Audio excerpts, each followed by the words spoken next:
All right, what's up, everybody? Welcome to Flux Harmonic. I'm David Wilson, and we're back with another day of the GitHub GameOff 2022 Game Development Competition, or Jam, whatever you want to call it. I think I say that every single time. Let's see. I'm not going to go too much into detail about what happened yesterday, I guess maybe until other people show up. But for those of you who are watching the recording, yesterday we did make some progress on getting saving and loading of game data working to output files. So if you want to look at what one of these looks like, I think if I go to start.stm, basically it's just a text file that has a specific format with the name of the screen, the width and height of the screen, which is not really changing at the moment, but we might do that later. The default background color of the screen, the tile data for all the tiles on the screen, basically the index of each tile. And then information about portals to other screens that the player can walk through to navigate around the world. So I'll just run the code really quickly so you can see what that looks like in practice. If I run the code, you can see that we have a screen here. And in the last stream, right before the end, I was able to draw out these platforms here. I don't think you can actually jump to them because they're a little bit far away. But maybe if I hit tab and put one little step there and hit tab again and jump, I can make it up there. So now I can hit tab to go into editing mode, control S to save the file, and then I can exit the game and start the game up again. And then you see that this platform that we added there is still there. So we were able to edit this screen in the game and set it up exactly how we want it to be. Just checking the display on the other screen. And that will give us the ability to start building out some levels in the game. Now, the next thing that we didn't really get a chance to do yesterday was making portals work correctly. Right now, they're kind of broken. If I walk through this door, it puts me in the next screen, but it puts me in the wrong position. So there's a few things that need to happen to make that work correctly. And I can walk this way to get back to the other screen, and then it puts me on another screen. So anyway, we got a little bit of work to do to fix that up. We also need to add some code to make it possible to create new screens and then edit portals to link them together. So there's a few different things we will need to do to make the game world editable, to start building it out a little bit. So let's just take a look back at the to-do list from last time. So we did actually implement saving and loading of game map data, so I'll mark this one as complete. Implement keyboard bindings for editing commands. I did get that working too. We can use Control S to save. The ability to create new screens, we did not get there. We are not editing connection points. We're not changing the map tiles yet. And then maybe some kind of basic UI for entering text prompts, which really is needed for making it possible to create new screens, because we need to be able to say what the name of the screen is, and the name of the screen correlates directly to what the file is that gets written out to disk. So we will try to work on the rest of these today, because what I would like at the end of this weekend, which is the end of the stream, is to have it possible to start building the world out. That will enable us to next week start actually working on more of the content of the game, building the world, actually working on some art and music for the game, since both of those things are fairly important for this idea. Let me actually check. Where are we? Let's see. November calendar. I'm trying to see how much time we have left in the competition. GitHub, GameOff 2022. Let's just see. I think it will tell us what day it's over. You have 30 days, which means that it's finished when? The website, okay. And right now we're on this weekend. We have 2 more weekends, it seems, and we may actually have 3 weekends, depending on how much they gave us. So let's see. Submission's due in 18 days. It's due on December 1st, which probably is going to be the previous day for me because of time zones. So it seems like right around here. So maybe the 30th is the last day we have. So we have 2 more weekends of productive streaming. So in these 2 weeks, I would like for this weekend to be like actually starting to get some art on the screen and sound effects and music potentially. And then this weekend would be trying to just polish up whatever's left and make it a playable game end to end, which, you know, it's not going to be a very large scale game. It would be more of a small scale thing, but at least having a game that you can play end to end would be nice. Now, at the outset of this competition, I really wanted to make it possible to build the game using mscripting for the web. I'm going to try to do that. We'll see whether I am able to accomplish it. Inside of these weeks, I'm going to be working on technical improvements to the language and the engine to make it possible. So I think in this week, after the stream is over, in this week, I'm going to work on 2 things. I'll try to start working on the mscript import, and then I'll also try to start working on audio support in the game. There's a specific library that I want to use. All I really need to do is just pull on that library and then add some APIs for playing sound effects and playing music files. So if I have all of that, then by the weekend, in theory, we should be able to start adding sound and music to the game, as well as graphics.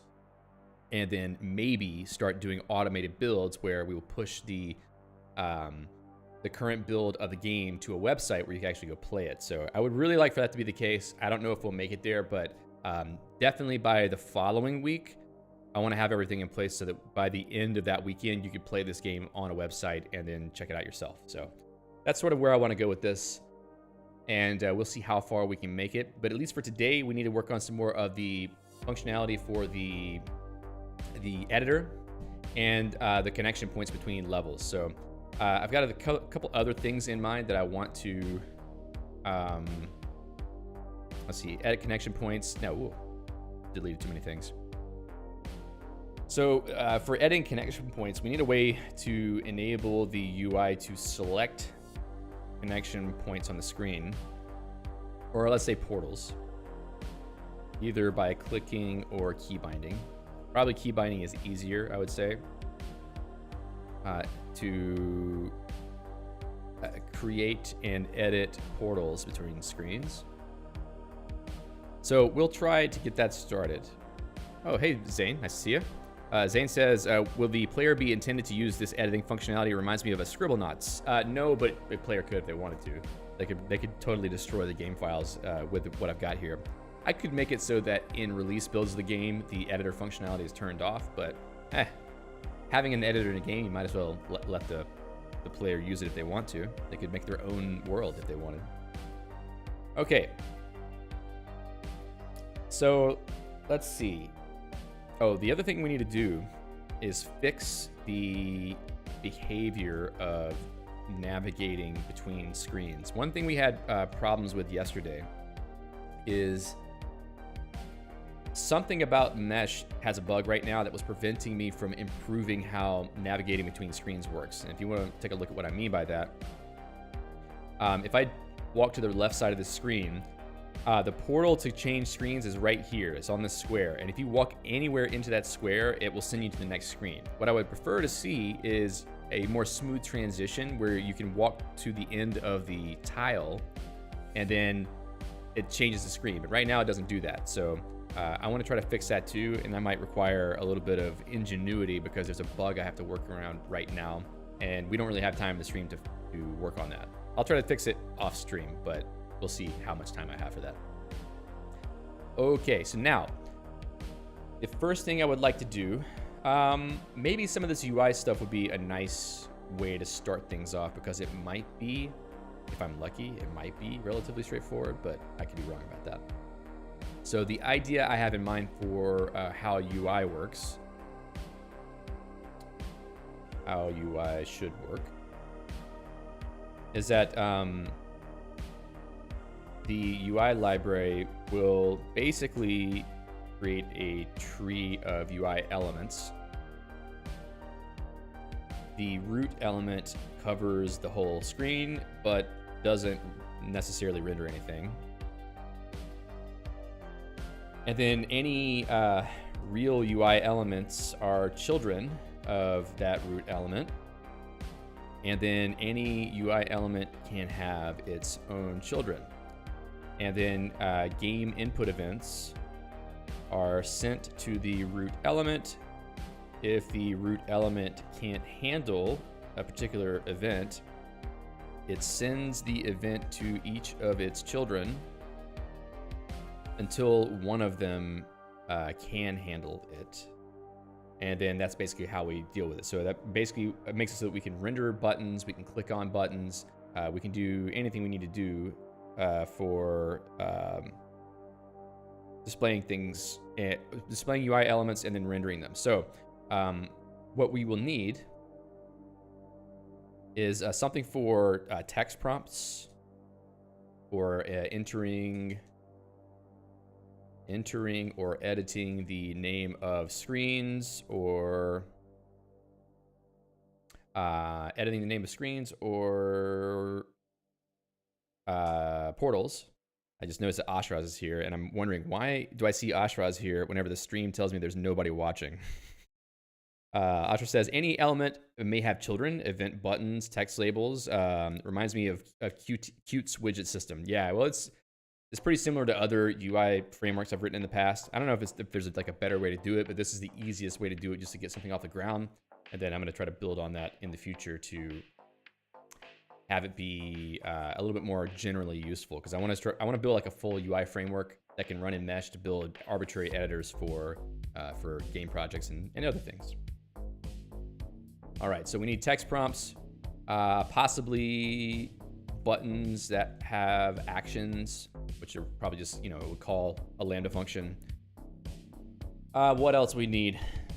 Maybe some kind of selector element for displaying tiles to select. But at the very least, something that can display the currently selected tile image color, which we don't have at the moment, but we will get there, because right now we just have one tile. Apparently Ashraz is a YouTube ninja. Yeah, it tells me nobody's here. Okay, it tells me one person is here, but I know that's not true because you're here, and I think that Zane is here, so who knows? Okay, so I'm kind of excited about getting this going, because this could be the beginning of something very useful for future game jams. And just to sort of reiterate what my goals are with all this, next year I plan to do as many interesting game jams as possible, because I really like the idea of just sort of building out this language and tool set based on actual practical purposes for things that I want to do. So I won't do the Ludum Dare in January, because I need more time to catch up on the technology. I've got a lot of bugs I need to fix and other improvements I have in mind that will make all of this easier. Like, for instance, adding a debugger, maybe adding a profiler, adding a better REPL support, because right now I'm not using the REPL at all. I don't even know if it works anymore. But I want to add all these things and some other ideas that I have in mind, so that by the time the April Ludum Dare comes around, I'll have like a full tool set, and it will be a lot more interesting to watch this, because I won't be fighting with stupid bugs that I haven't had time to fix. So it'll be pretty cool. It'll be a lot of fun. And hopefully by the end of the year, I will have, gained enough skills, built enough stuff that I could actually maybe release a small game that people might want to play. So that could be cool if it's possible. We'll see. All right, so UI work. Let's jump back into the code here, game.msc. Now, I'm going to add this stuff as a library in the game but I intend to immediately move it over to mesh. I might even do that next week, depending on how things go. I just have some things in flight at the moment, so I'll just put it here for now. So we'll say UI.msc, define module, stones UI. We're gonna need to import substratic renderer. And I'm not sure what else yet, but we'll figure it out as time goes on. I'm probably gonna need mesh math. Also, we'll definitely need substratic input. All right, that's enough for now. So let's think about this. So define load digs. All right, so let's see, define create root element. I'm trying to think of the right naming of this stuff, but maybe I won't be too precious about it. Let's just get it moving. We also need, let's put this as false for now. Define a render element. We really need some like CLOS style methods right now, but I don't have that finished yet. So we're gonna use just a more elementary type of rendering scheme for now. Define record type. Here's how we'll do some of this. UI element. And then the fields, we're gonna have a renderer, updater. Whoa. Fields, renderer. So updater. Yeah, maybe we have updater and handler separately. And UI element is basically just a container. Hey, Emmanuel, nice to see you. A container for a couple of functions that will be used on the UI element itself. It may also need to have some kind of data. So we may need to have another field for the actual data, and I'm not sure yet whether we'll use a record type for that. Maybe we don't need to, but records are better.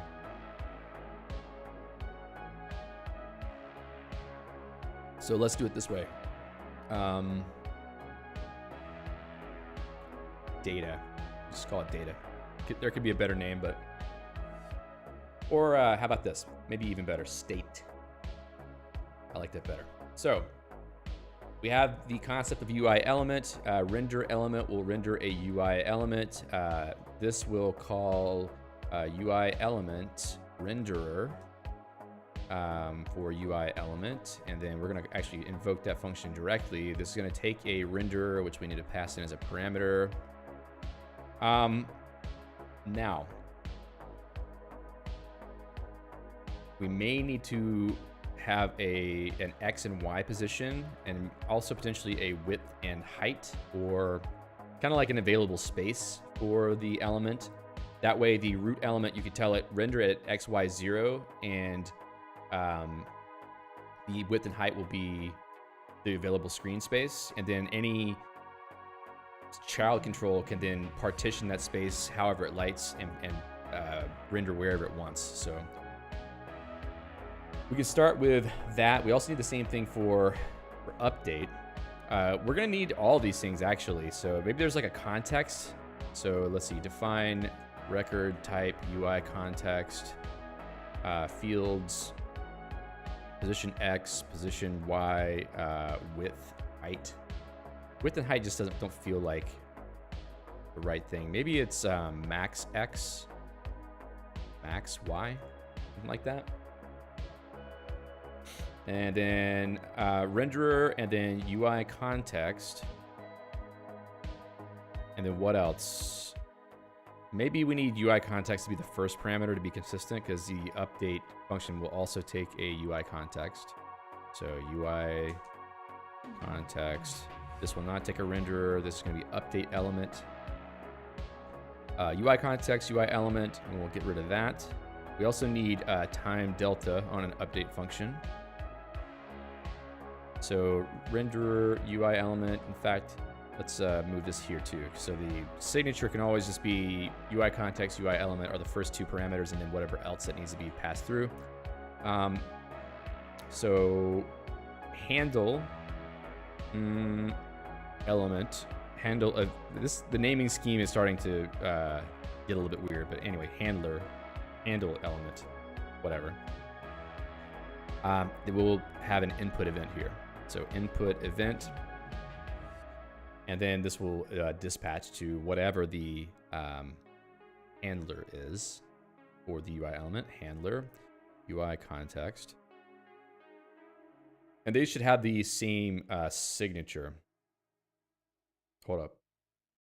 That's wrong. It needs to be like this. And yes, you need to pass the element itself because these are just plain functions. So UI element handler, UI element, then we have UI context, UI element, and then input event. All right, we're making some progress here. UI context, UI element. This is going to be time delta. This is going to be updater. Okay. And then here, same thing, UI context, UI element, renderer.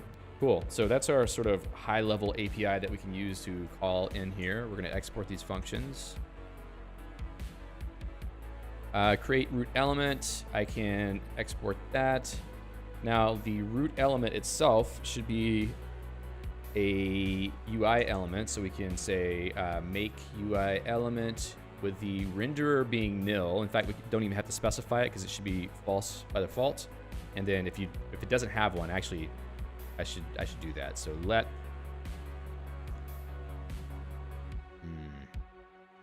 yeah, okay. So renderer, we'll do this. I need like an if let, but I don't have that yet. So if renderer, actually,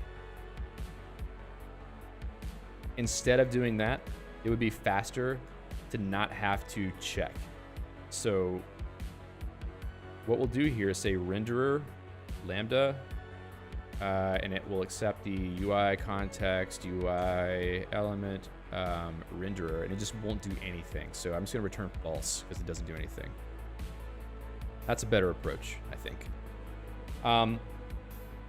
And I might actually define that as the null renderer. So what if I say define null renderer? Probably not the right name for this, but that's fine. Do the same thing for the others.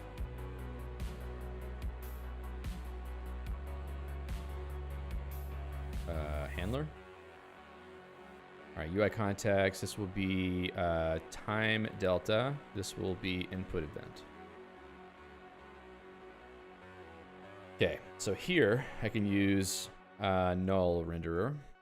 For updater, I think this should update all of its children. So maybe the null updater should just by default update children. Also, UI element can have children. So that's the thing that needs to happen. And we should always start with an empty list. So null updater. Define update children. Need to have a signature on that. UI context, UI element, time delta. Then we would just make a loop over the children. I don't think I have a for each. Let loop child or children. UI element, children, UI element, and then for each of these, wow. If pair children, then we will loop, and at the same time, we're going to call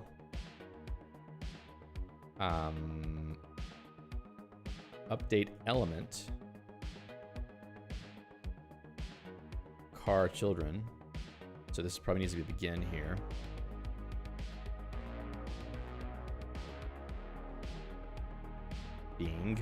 Begin, okay.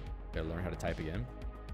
So we'll update element on that. Update element, UI context, car children, and then time delta. And we'll also say coder children here because we're just basically looping through all the children. So that should do all that we need for the loop. And I don't think we need anything special for update. One thing we might need eventually is a way to signal that some UI element needs to be closed or removed from the list. Maybe the update function would be a way to do that. So we could just sort of add like a to-do. Should this function have logic for removing a child from the list? All right. Same thing for define handle children. I don't know. UI context, UI element, time delta. Let loop, same thing over again. Children, UI element, children, UI element. And then if pair children, oops. Loop again. Handle. Now this is a little bit different because we don't want to continue if the child handled the event. And this goes all the way down recursively. So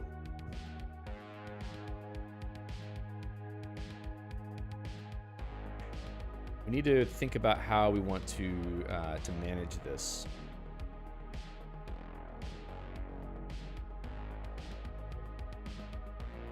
Probably what we'll do is we'll run it directly, so we'll begin here. In fact, let's just take that off. We'll do this.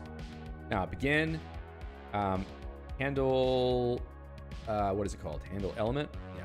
Handle element, UI context, car children. This is not time delta, this is input event. Okay. So now we have input event. If handle element return true. So basically, if handle element returns true, it's saying I handled the event. So don't continue looking for more events or handlers to successfully handle it. So if handle element, then return true. Otherwise, we're going to loop. We're going to loop and say cooter children. Now, is that everything I needed to do?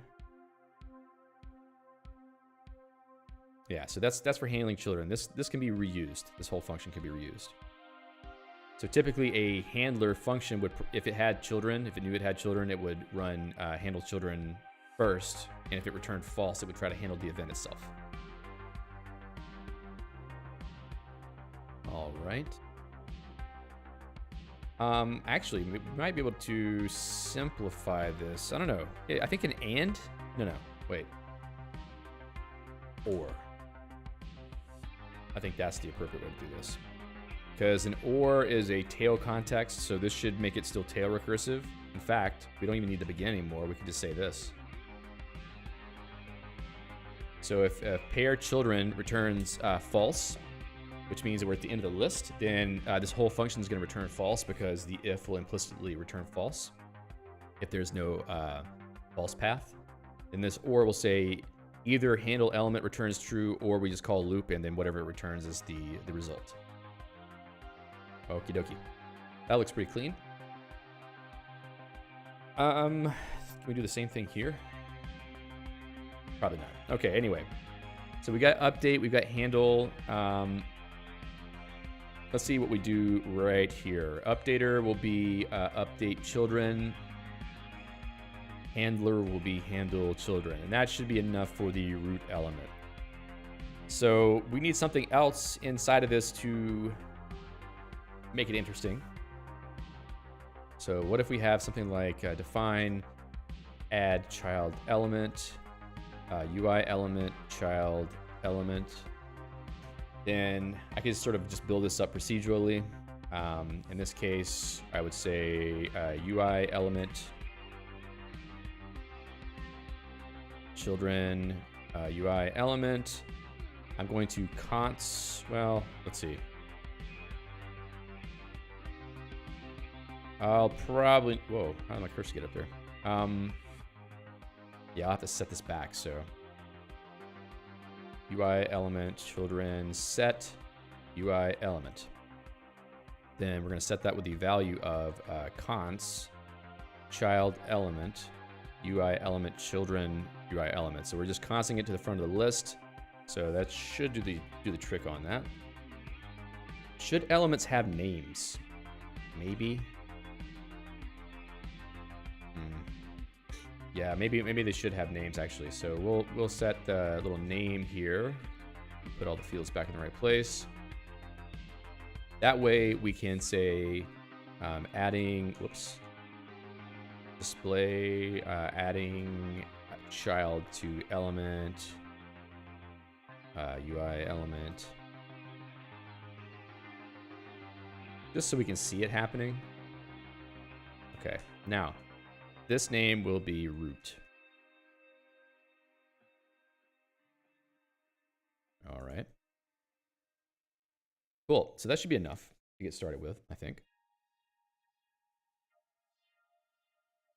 So we have the root element, and then I want to like create a button. So define create button. Export that. We're going to make a UI element. Now, this is the first time we're going to have to deal with data. And I wonder if the UI elements should have like an essential size.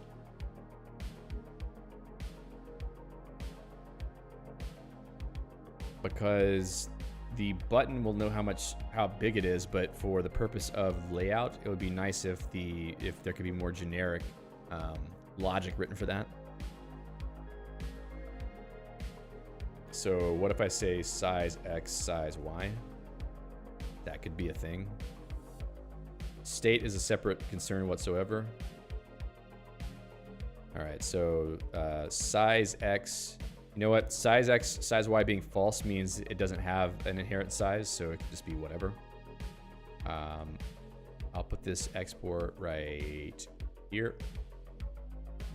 Name, label, and then handler. So then we will also need to create the button data. Sounds somewhat like size hint. Yeah, it could be. If you have some pointers, Ashraz, on like maybe the right way to model this, I'm all ears. Define record type UI button element. Let's just call it UI button. I don't want to be too verbose, I think. So UI button, fields, label, handler. That's all I really need for now. So I'll go throw this up there with the other defines. All right. Now, make UI element, name, renderer. We're gonna have to make a function for define render button, UI context, UI, what time is it? Okay, UI element. Qt uses size hint as well as expanding policies, which allows child elements to grow to fill the content size of their parent element. Yeah, okay, makes sense. Renderer. So now we have a function for rendering. So to do, why did I put it to do like JavaScript? Here we go. To do, render a rectangle. To do render text label. Okay. Also render a rectangle color based on click state. So we also need a state for the button. So state. That would be either it's being clicked or not being clicked. Maybe I could just say clicked. We don't need more than one state. Clicked. I mean, you could make it a radio button also if you wanted to, but or like a toggle button, checkbox. All right, so create button, renderer will be render button. Updater will be, you know, the button doesn't need an updater. It doesn't really do anything aside from being rendered and then handling click events. So handle button. Let's put a false here.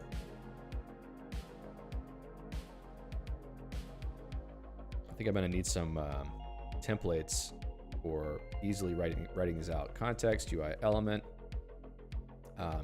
input event. May need more generic concept event as well, but we'll just deal with input events for now. So here,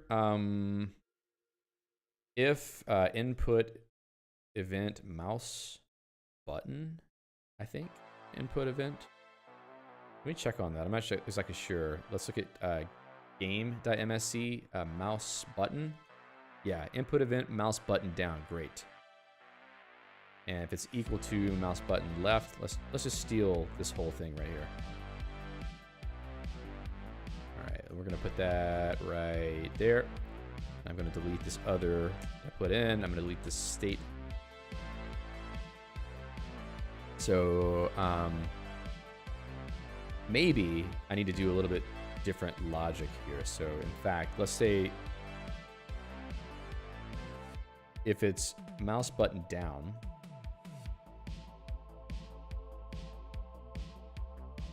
I guess it could be either. Let's just go back with this.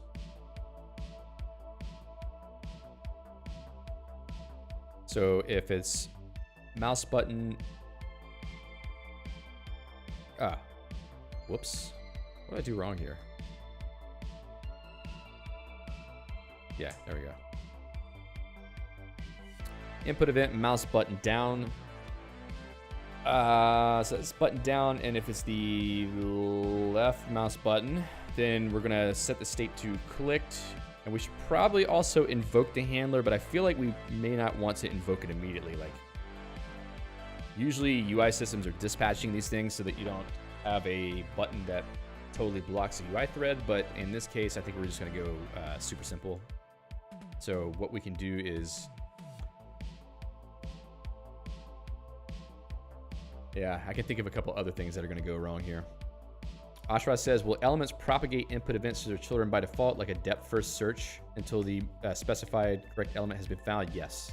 So in this case, button doesn't need to, but other ones will. So always check your children first, and then if they don't return true, then, hey, Alejandro, if they don't return true, then check yourself.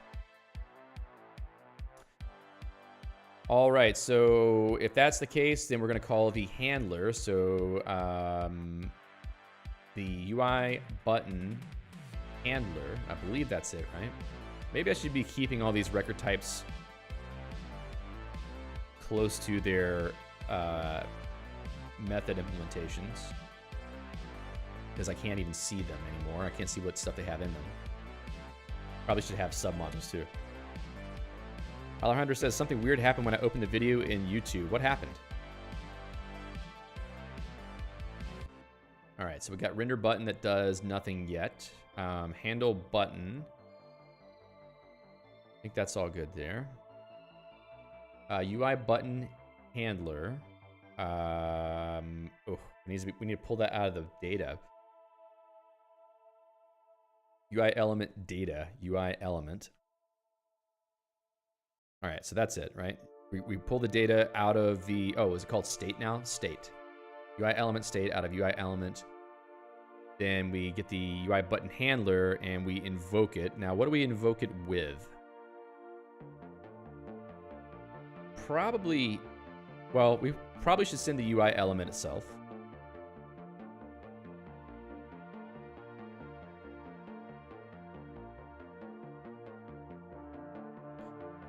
What else? Ivan is asking, what does long x equals vi divided by k mean? I don't know. This is from someone else's code. Alejandro says another video was available, but all the info was for this live stream. I put a screenshot in Sister Crafters. Okay, that's weird. I have another one that has the exact same name as this. The way that I've been created in streams with Restream the last couple days is different than usual because I'm using like some embedded stuff in OBS for that. Tell me something. Is the video that you see where I'm talking, is the audio and video out of sync? I wonder if that's the case. Because I see my video feed a little bit off, but I'm not sure. Anyway, let's get back to it.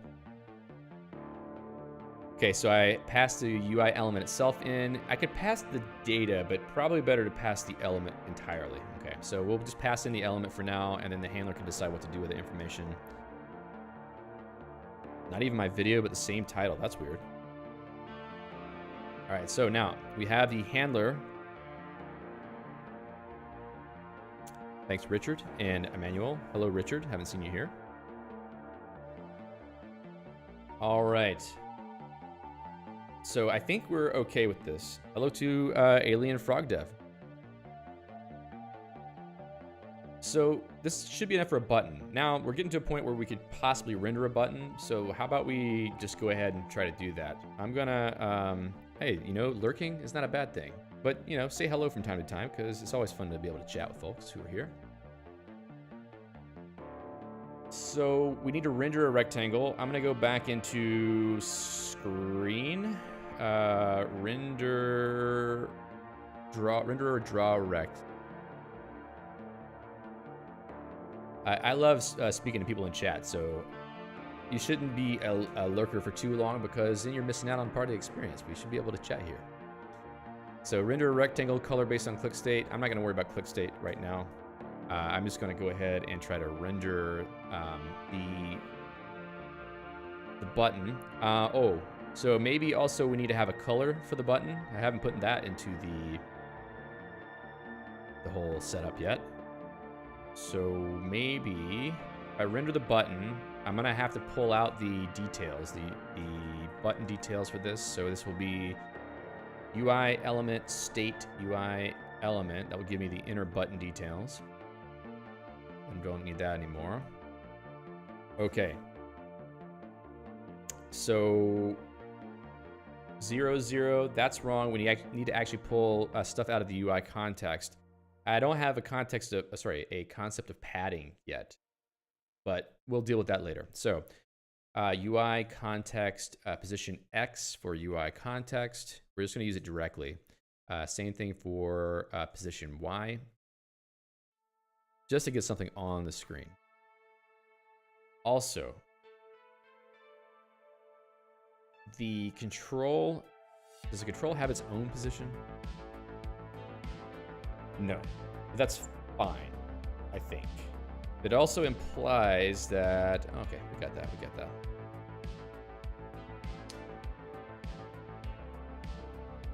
We'll get it working.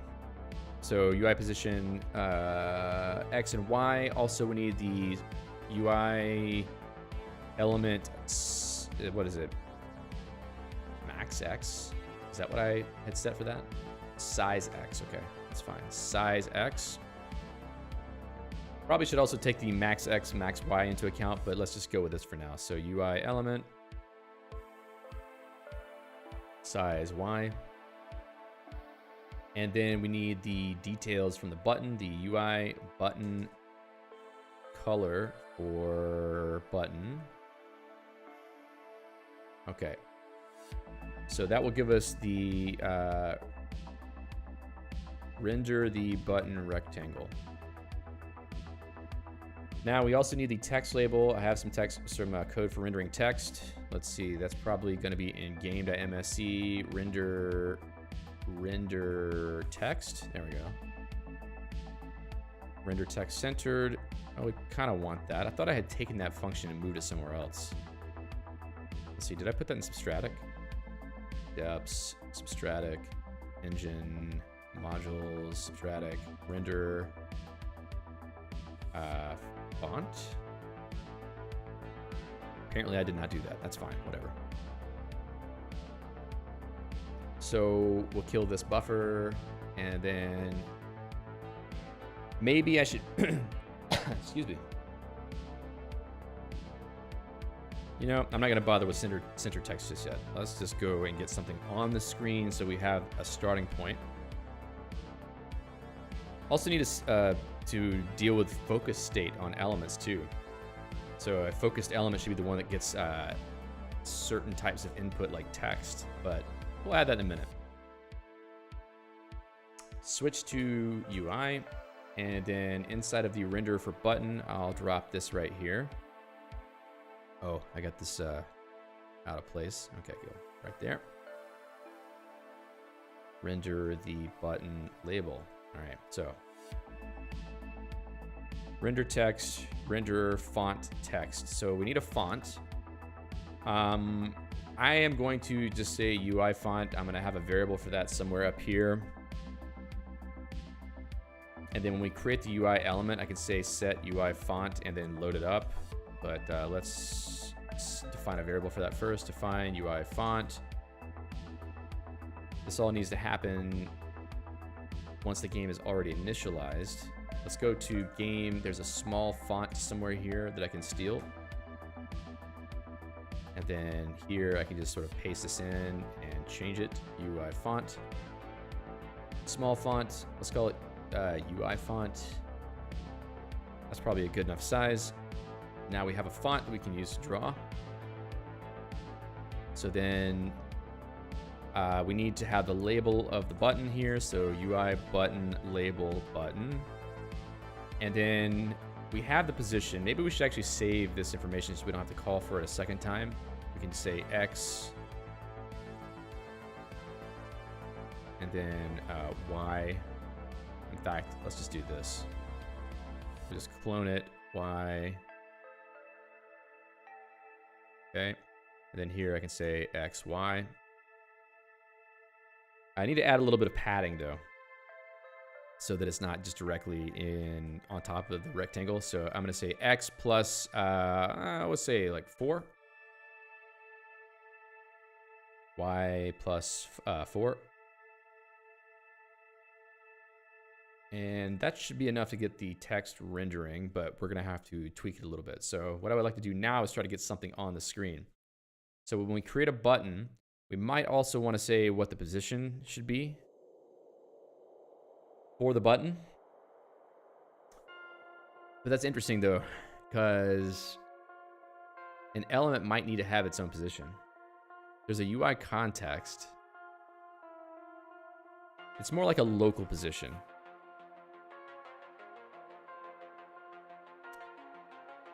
Okay.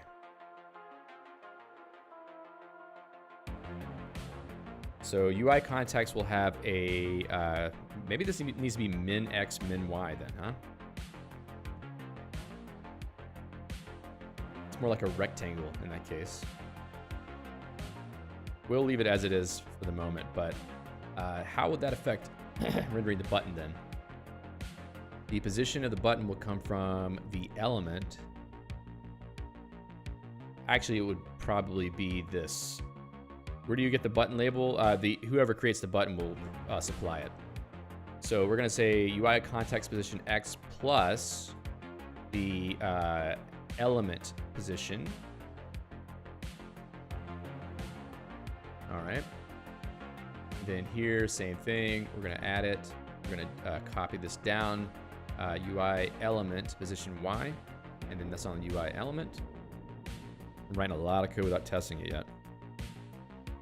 All right, so we got X and Y, and then we got a little bit of padding on that one. That's cool. Okay, that should be enough. Now, we're creating the button. We want to say what the name, label, position X, position Y. So label, position X, position X, position Y. Nope, I did that wrong. Position Y. Label goes somewhere else. Label goes in state. So that will be make UI button. Label will be that label. Now, label clicked. We're just gonna forget clicked exists for now. Color. Oh boy. Emmanuel is listening to me at 2x speed. I think that's probably not a very pleasant experience with how fast I talk sometimes. All right.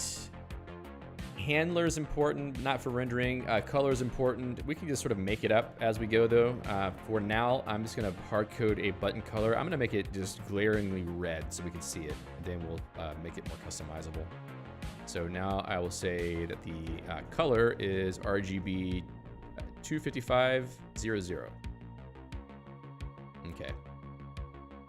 So I think that's good. I'll just move this right there. I like it better there. And to use this, what we'll do is go into game.msc and define root element as false. And then inside of a init game, I'll create this stuff. So create the UI. So, whoops, set root element is create root element. I don't have any parameters, do I? Let's see, that's it. I could have an initial children, actually. That might make things a little bit more smooth. Whoops. Here we go, dot children, cool. That's gonna make things really nice. That's the REST argument syntax for scheme. Ashra says, will you also introduce a pure label element example for HUD text, or that be an inactive button? Good question. And I can see why you're asking it. Yeah, I need to have a label for sure. And that could be reused in the button element too, if I wanted to do that. All right, create the UI, we did that. But let's also put a child element in. Create button. Did I call it that? Create button, exported it. Name. Name is test button. Label is click me. And then position X, position Y. Let's say 300, 300.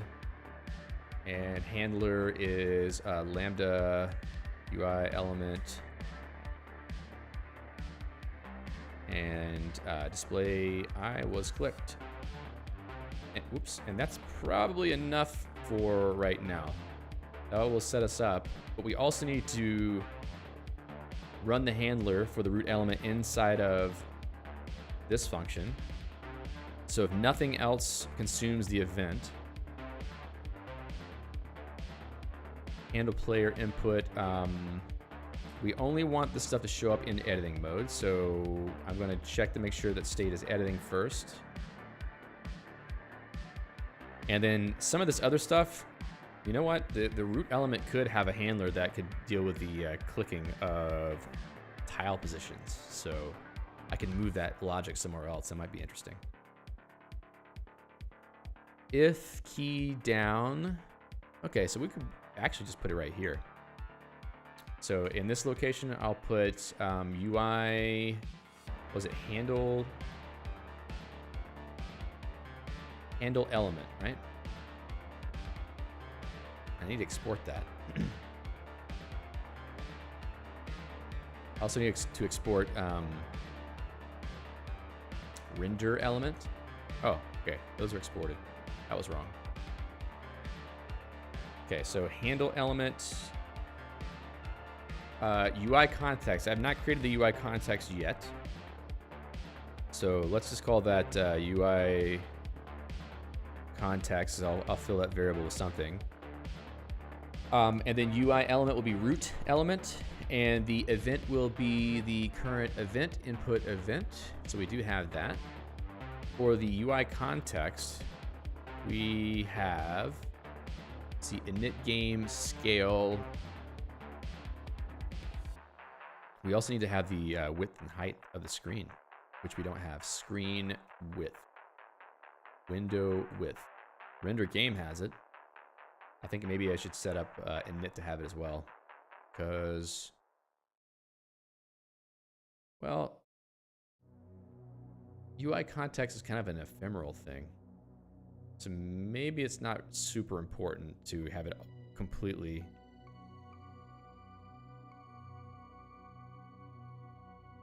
Ashraz asks a good question. Slightly off topic, but given your unused right-hand side screen, I sometimes wonder if a horizontal split and compilation run buffer on the right would make things easier. Might, yeah. We could try it out and see.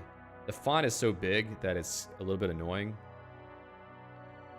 to see things there, but let's see what compilation buffer looks like here. Not too bad. All right, so for the UI context, I could just create a bogus one right now, I think. So where was that? I was right. Actually, no. Who calls that? Handle game input event.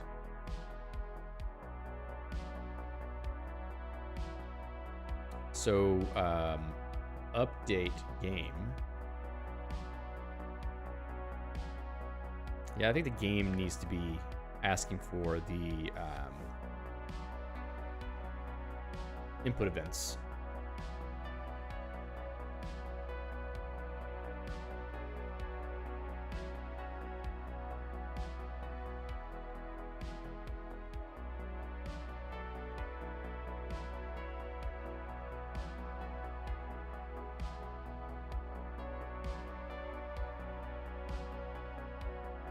All right. I think the only thing I can do right now is just be really cheap and say define UI context. I'll make it in the init function, and then all the other functions will just use what's there. Does update take screen size also? Update game? No, it doesn't get screen size. Kind of need to have that. So I think what I'll do is just have this also take window width or screen width, screen height, and scale. Is that right?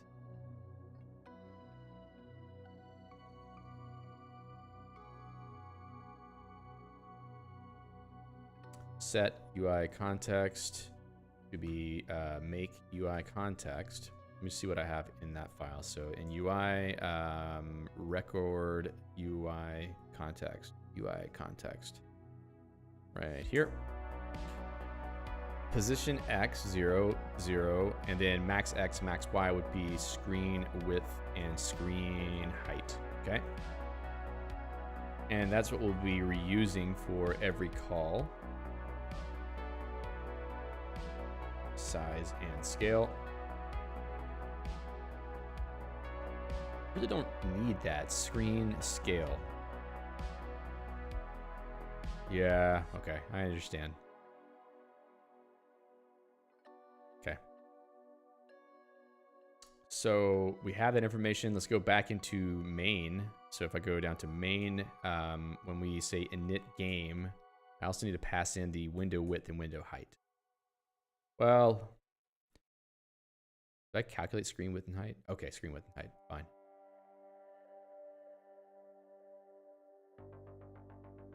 Okay, just drop these down a little bit for aesthetics sake. Ashra says, do you have an A-list or P-list like structure? Maybe it would be easier to throw game info into a single game config argument. That way you don't need to change arguments later on in functions. Yeah, I agree with you completely. That might be a good idea. I do have both A-list and P-list functions, so I could do that. Probably either is fine, but let's leave it for now, and I might have to do that later. Probably is a good idea. So we have a init game. We set up UI context. All right, so we have UI context there. Now we can handle element, UI context, root element, input event. We might need to tweak the input event position based on the screen position relative to the control position, but yeah, we might have to translate input event or a mouse event into a UI event that can be handled correctly. I'm not exactly sure how most UI frameworks deal with that, but we'll figure it out later. Okay, we also need to render.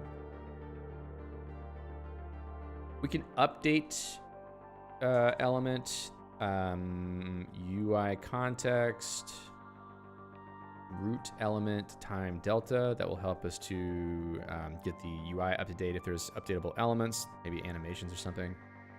And then for render, we can render on top of everything else. So after all this stuff, and these little things here will get added as labels, I think, in the UI. After everything else, then I can say render element, UI context, root element, renderer. And that should be enough to render the UI. So at this point, we might be able to go run it and see what happens. I imagine something will crash. Yep. Undefined variable make UI context. I did not pull in the UI library yet. So let's do that. Game.msc, okay. Obviously, when I run compilation, it pops that Come on now. Close, close, close. Thank you.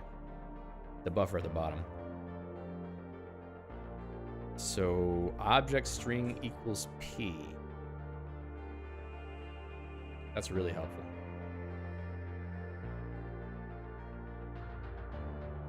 And that looks like a number, right?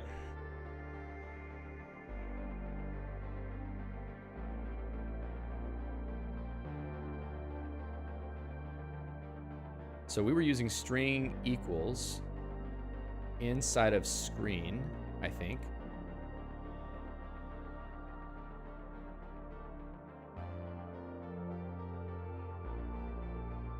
Did I break something?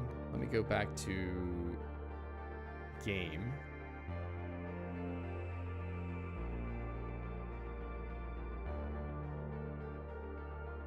Let's do this for now.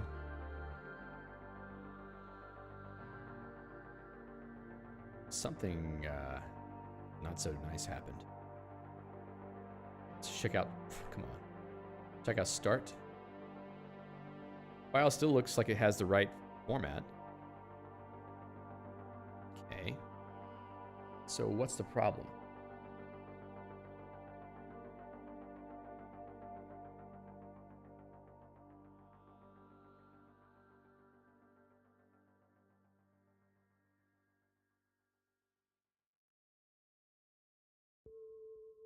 Object string equals P. Let me go check out object.c. This is why I'm getting really frustrated with the code that I have so far. A lot of it's so sloppily written that it's just causing me a lot of slowdowns. I'm going to fix that, but not right now. It's going to happen soon, though, because it needs to. 278. Okay, so one of these strings is a number. And that number would be 14 by the looks of it. Where is that in the file? If I look at start to STM, anything like it says 14? Nope. Doesn't say 14 anywhere. Where are we calling string equals P? It could be in equals even.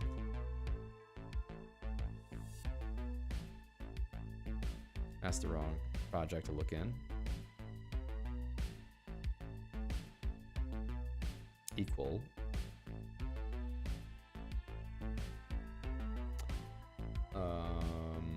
That could be interesting.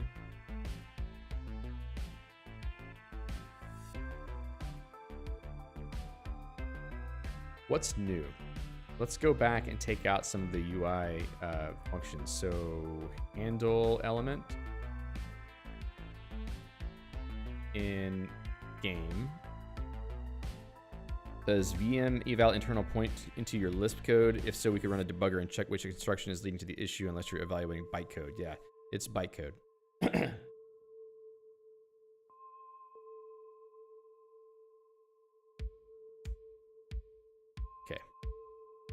I'm going to take out all of the element related stuff just to see if any of that is causing it.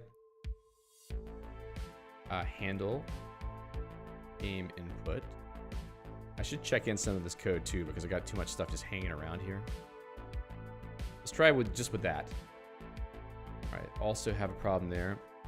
This wasn't happening before, so it's something I added just now. Let's also go and take out the initialization of the UI elements. So I'm just gonna take this root element, drop it, and then update element. Wow, come on, update element.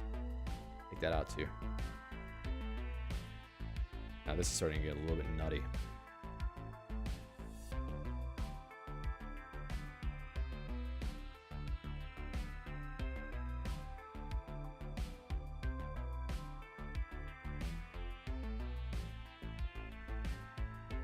All right, so I think I have a way to report an error. So I think there's a way to deal with this. I had started adding better error handling. Let's go back to object. In fact, I want to look at VM. Raise error. Okay, so I have a raise error function. And what does that do? VM raise error. Okay, so it just writes out the call stack information.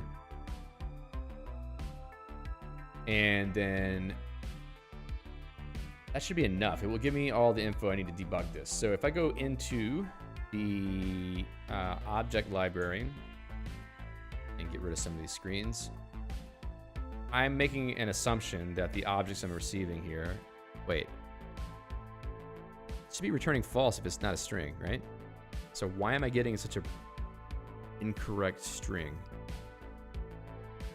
If left kind is object string or object keyword, or right kind is string or keyword, making sure that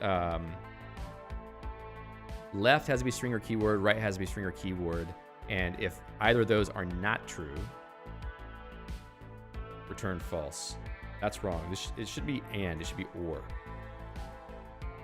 That's problem number one.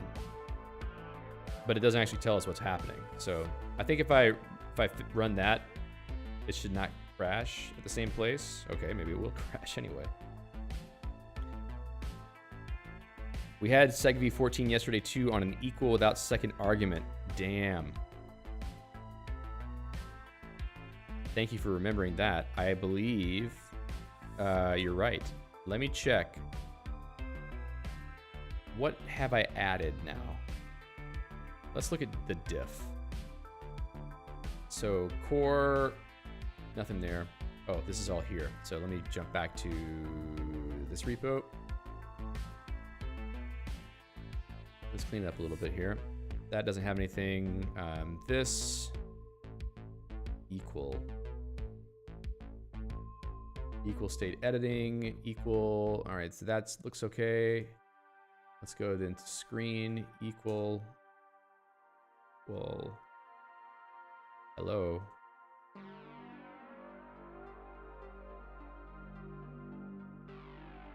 Okay, that's all fine. So let's look at the new file then. Maybe it's in UI somewhere.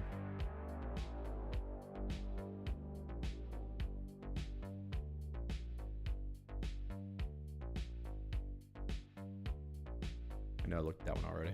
Wanted to make sure. Okay, that's weird. Also add a null pointer check. Yeah, so this shouldn't even... I'm very confused.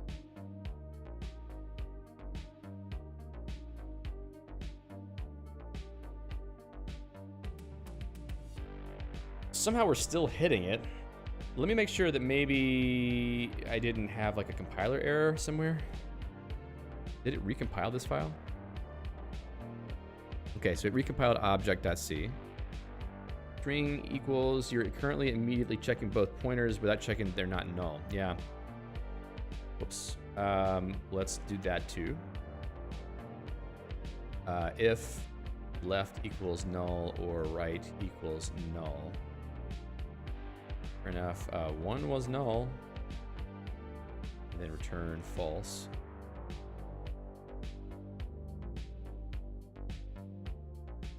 Yeah, one was null. Okay. So why are we still crashing? 276. It's on this line, so it's something about reading the kind of right. I just checked if it's null. What's the deal? Unknown address. This is different. How are we getting here?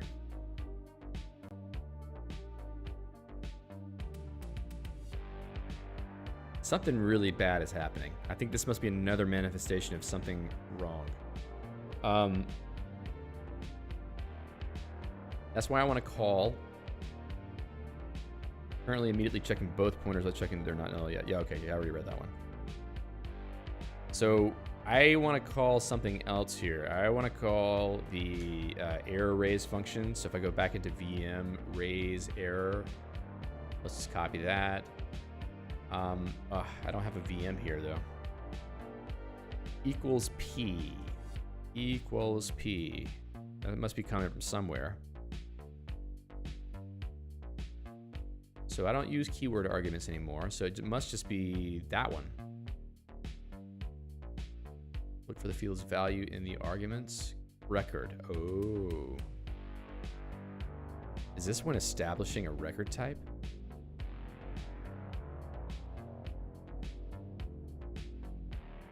Yeah, something's wrong here.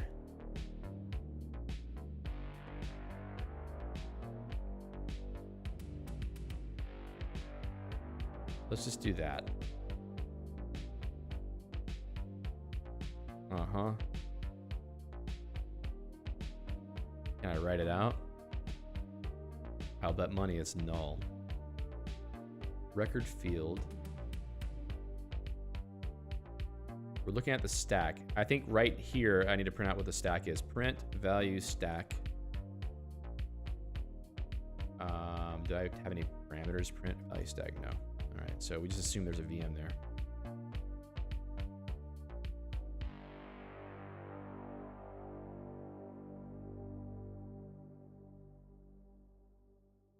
And let me change this to, I want to, oh, no, do that. Let's see.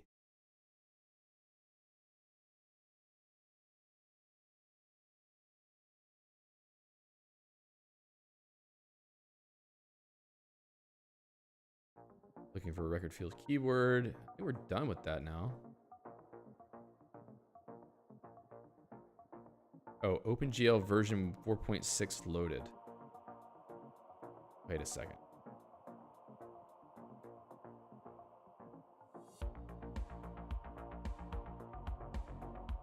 I'm so confused. I do have GDB. Let me think.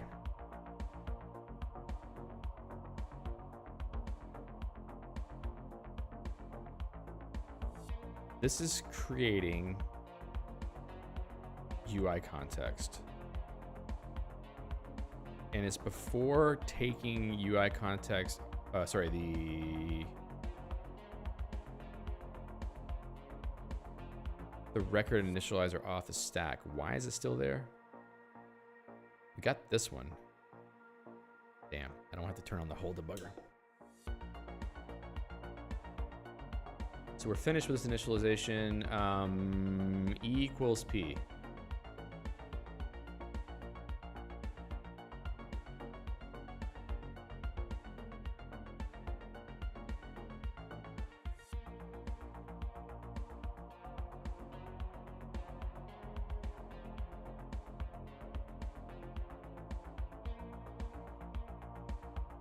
This can't be right. Can't be looking for keyword argument.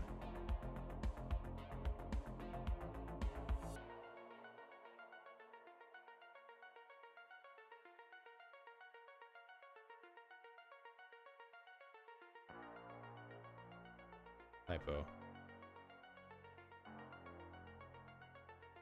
How we get to 1 was null? I really don't see any other place where this function is being called. But I guess, yes, it would be good to see what the stack trace is. I mean, I have it, don't I? Call value.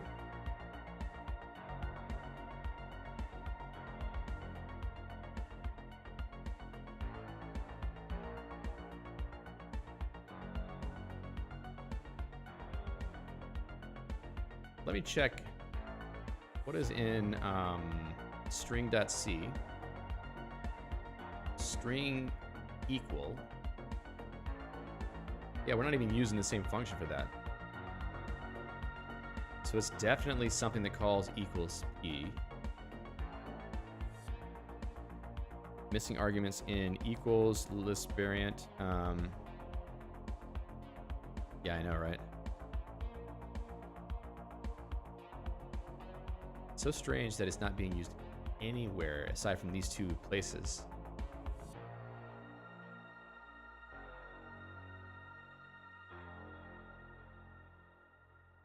I want to go back to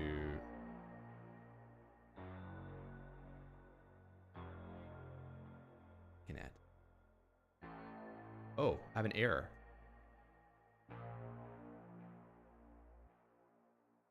So which field?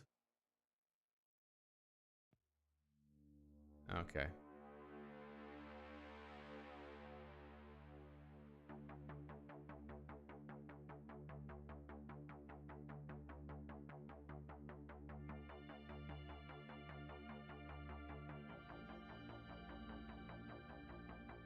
And this is what?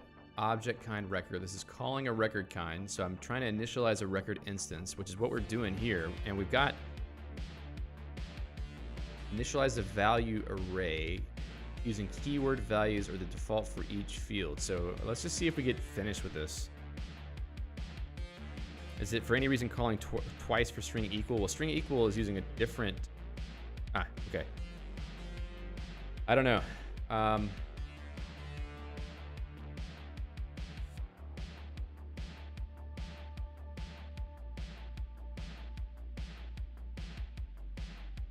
Oh, and this isn't being written. It's not being flushed. That's why we're not seeing it. Excuse me. Looking for record field keyword at 4.2. Why is there a UI context on the stack already then? Because this shouldn't be there unless we're building it. Let me see. Obviously, I've forgotten how this works. Okay, we push the instance on the stack. I see. Record type UI context. Oh, crap, man. All right, I need an error for that. I see exactly what's happening. And let me show you. We'll look at game.msc. This is just really bad on my part. Make UI context. See this? I'm not using keyword arguments where I should be. So this should be position X, I think. Position Y. So stupid. What a waste of time. I should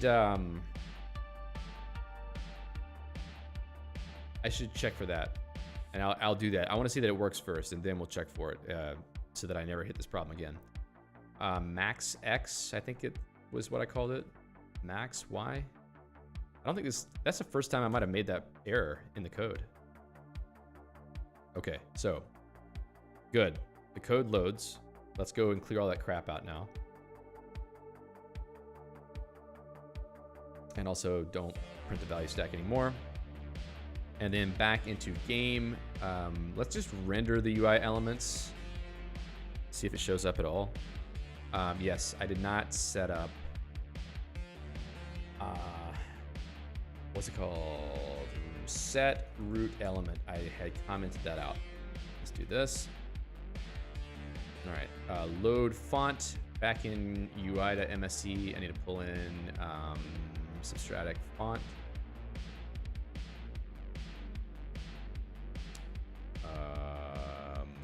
Load font. Is that coming from assets? Is that what it is? Assets.msc. Okay.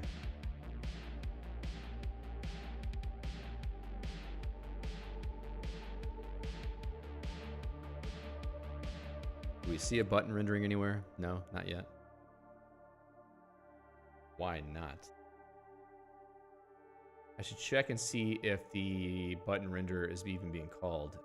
Display render button. Now, oh, probably the reason why is because I'm not actually rendering the children. I'm just calling null renderer, which is dumb. Yes, I can go discard it. That's true. All right, so render children. Let's just use that function, eh? Update children. Where's that defined? Put that right here. This is going to be render children. Air children, render element, UI context, renderer. Hey, all right, we see click me. The rectangle's not being drawn. I think I'm not giving it a color though. Oh, I did give it a color. Maybe the position is not right, or the size is not what we expect to see. Font color is always white for now. But the rectangle should be red. Yeah, background's not being rendered. I've got a draw call here.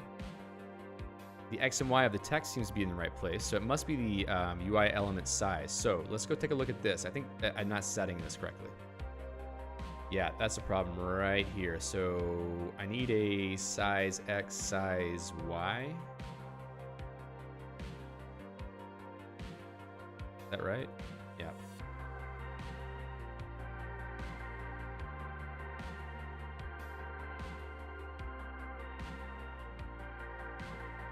Maybe maybe I'll just say width and not a height. Maybe we'll just have a fixed height for now.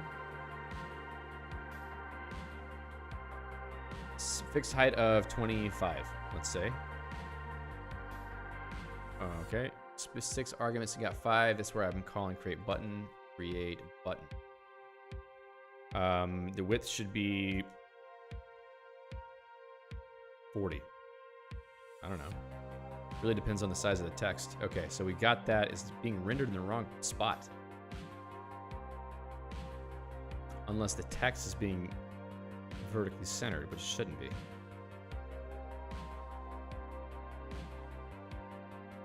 Render rect, draw rect, X, Y. I think draw rect is width and height. So size X, size Y, UI element.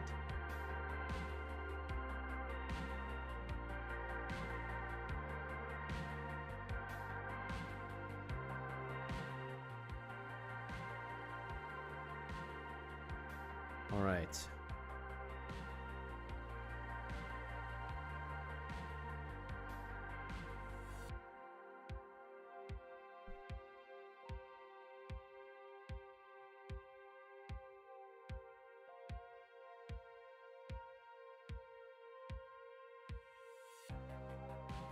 Take a look at that one more time.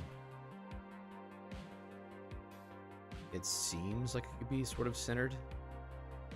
I don't know why it's so off though. And is the text? Yeah, the text is sort of padded in. Adding Y to it should put it lower, not higher. Let's change that width anyway. So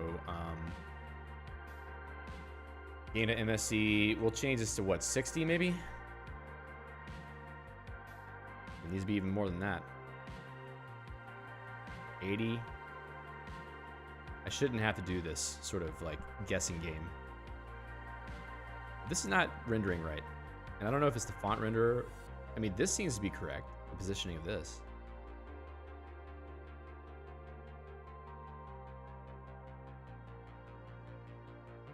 Draw rect. X and Y. I think my rectangle drawing code for drawing the screen is also working correctly. Because, I mean, we see the whole background of the screen being drawn, so something is not being calculated correctly here somehow. I don't know if maybe the size X, size Y issue is doing something. Let's maybe print it. So display width. Height.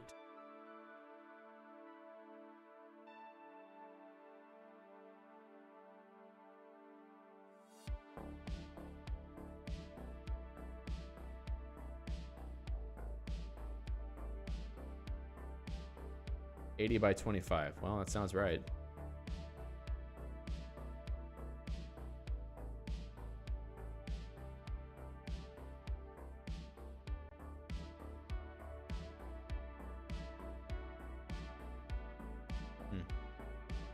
Consistent. Did I use subtract somehow? That doesn't make sense. Subtract 4. It goes even higher. So what is the font using as its position to start from? Oh, is it the baseline? Oh God. I forgot that the way that I render fonts is that I render the baseline at the desired position. So this actually needs to be further in. So maybe like a 10? Let's see. Even more. 15. This is way too like hard coded. I don't like this.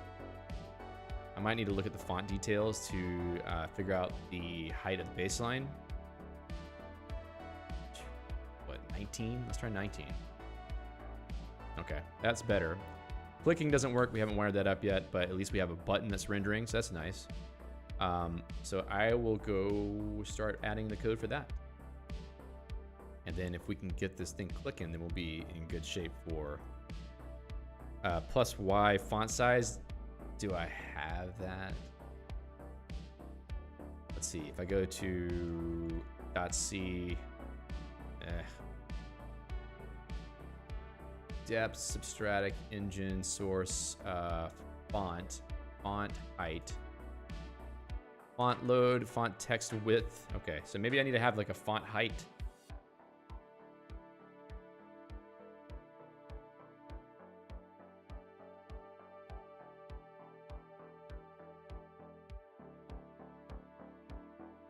Haven't seen it on screen. Yeah. Let's see. What details do I have inside the font object? Font care. We have a bearing Y. Font.h. Where is the font line? What am I doing here? My understanding of how to write C libraries has changed a lot since I wrote this code. So I need to go and reevaluate some things that I did. Font care. Bearing X.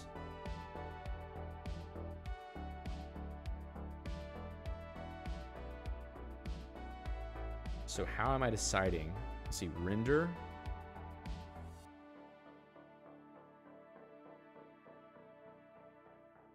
Yeah, I should try that, yeah.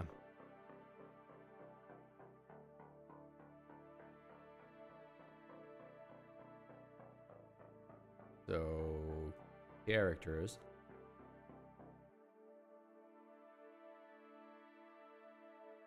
And when I render a font, renderer font, text, where is it? Raw texture.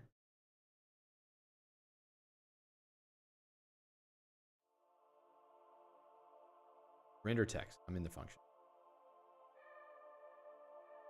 Okay, position Y minus bearing Y. So that's how I'm putting it in the other place. So I needed to return what bearing Y is. Question is bearing Y the same on all of them? I suppose if I were to try to pull this kind of information from the font face to start with,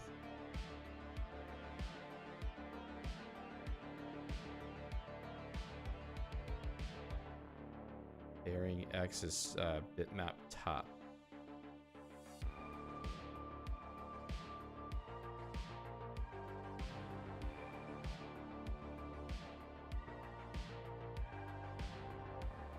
Okay, well, we'll just try to return that and see what we get.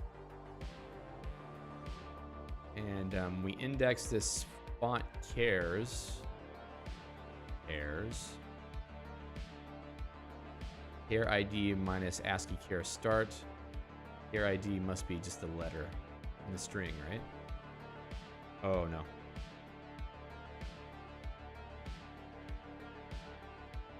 How are we pulling? Num cares, yeah. Oh, okay, I'm just... Why did I do that? Why not I just use an indexer? Who knows what I'm thinking? All right, so it's just a character. That's fine. So now let's then go to text width, font height.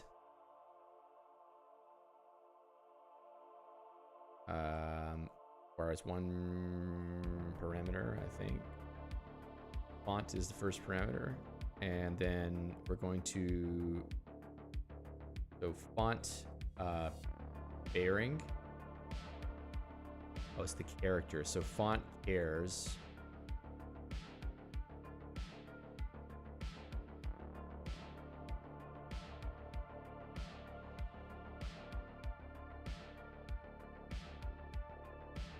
Whoops, that's right. Then, oh, no. Yep. Font cares 0, whoops, 0 dot bearing Y. Return that as a number. Font height. Okay, that might be enough. Set the font, report the text box size. Maybe have the label calculate its own dimensions based on the font and have the button snug around with appropriate margins. Yeah, that's probably the best way to do this. Let me think about that for a second. I mean, it would know what the label element would be if I had a text label. So a text label, you create it, you have the text, you have the font, it could do the calculation of the size of its display. And then the button, when it creates a label, it can just rip off the text size from that. All right, that makes sense. That's a good idea. So now font height we just added. Let's go back to UI. And this whole little thing we did here, let's say Y plus font height UI font. Do I have functions like that? Yep.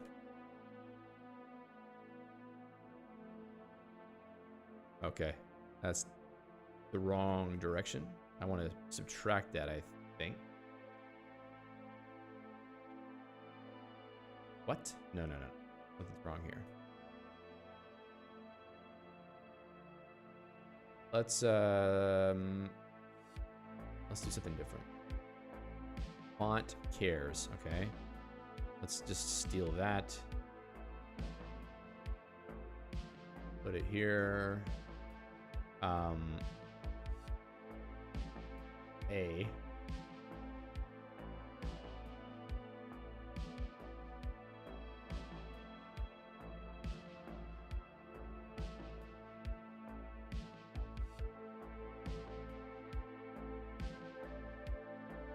Okay, I think that's right. Now let's go back to UI to MSC and then add this.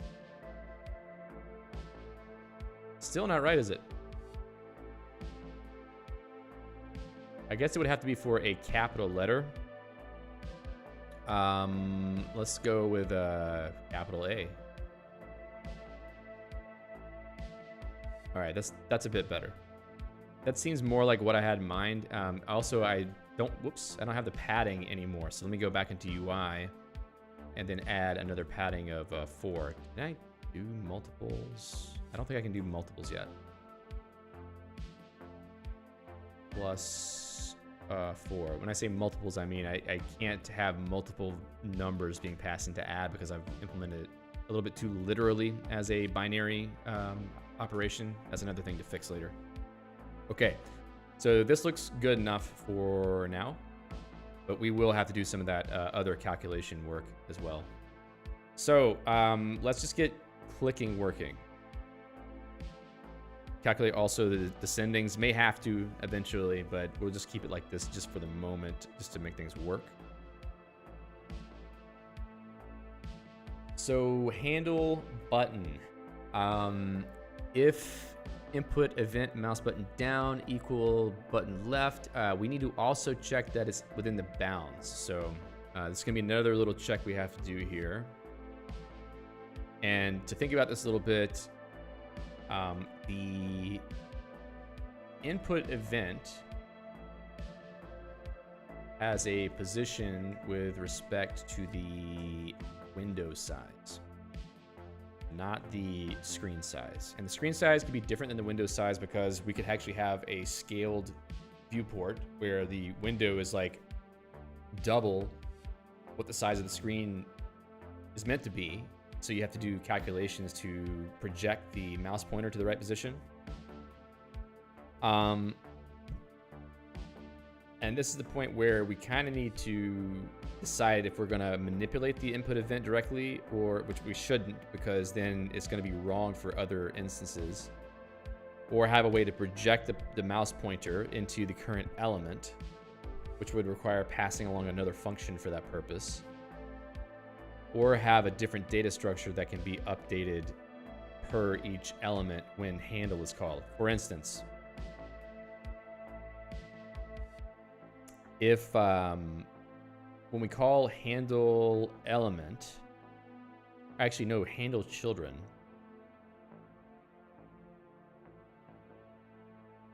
really anything, we would have to project that mouse event into the coordinate space of the control itself to say, for it to do an easy check. I mean, the best thing to do will be, Alejandro asks, will accented A be different from a non-accented? Probably. I need to look into that. Yes. So for handle button, ideally, what we would be looking at is if I'm going to write pseudocode. If mouse X is greater than or equal to 0, 0 being the local coordinate system of the button, and mouse X is less than the size of the button, so that would have to be UI element size X, UI element, and also greater than or equal to mouse Y0 and less than mouse Y UI element size Y UI element. So ideally, we would have to check the mouse position with respect to just the local coordinate system of the element.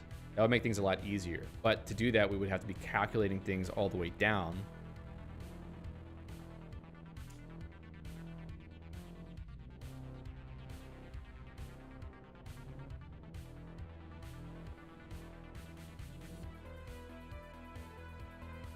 Mouse Y greater than mouse Y0, not X. Yes, thank you.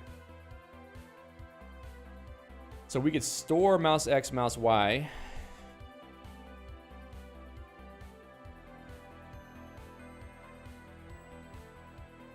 I mean, we could sort of do that, but I'm gonna take a 2-minute break, and I'll come right back. I'm gonna think about it, and then I'll be right back. Be back in 2 minutes.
Alrighty. So I think maybe I should translate the input event, which is coming from the input system, to something that's more amenable to the UI system. So if I were to do that, I could define a record type. Let's see, UI mouse event. And that would have a field of X, Y, and potentially button. Because the way we're doing it right now is kind of like predicates to check which button is pressed, and it's a little bit annoying, to be honest. So I can translate that into this, and then what I can do is have a function like, let's see,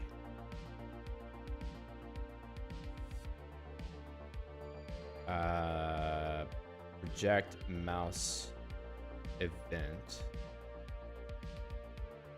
So do I have the position of the mouse at the point when it gets clicked, or do I not?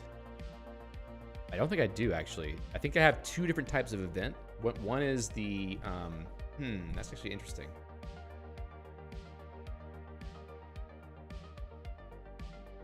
Okay, I like that. All right, so I have mouse move and mouse click, but I need to synthesize those together as a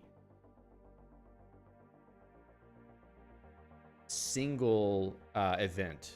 And what that means is that the root element, it needs to look at all of the mouse move events and keep track of the mouse position. So that's something that the root element can do. Whenever it has, whenever its handler function is called, we can even say, come on now, handle root event.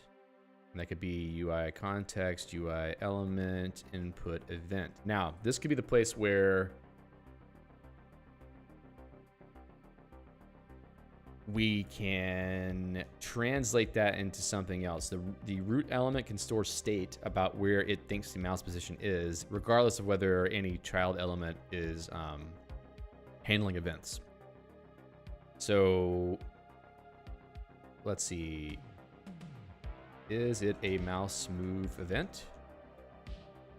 If so, store the mouse position. So we don't know what the mouse position is until we see a movement event. That's okay, because we don't need it until we need to handle a mouse click to know where the button was clicked. So if input, let's see. In game, I have a mouse move check. All right, there it is. So if input event mouse move, then we need to store the new position, and I think the root element needs to have some state for that. But then again, the state doesn't have to be a record, it could just be a const. So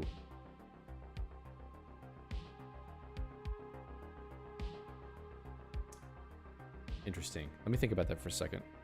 Yeah, if the mouse is moving around, we're gonna have whatever the latest position is whenever we click. So I can say UI element. Let's think about this for a second. Let X input event mouse X. I'm guessing. I don't remember. Input event. Same thing for Y.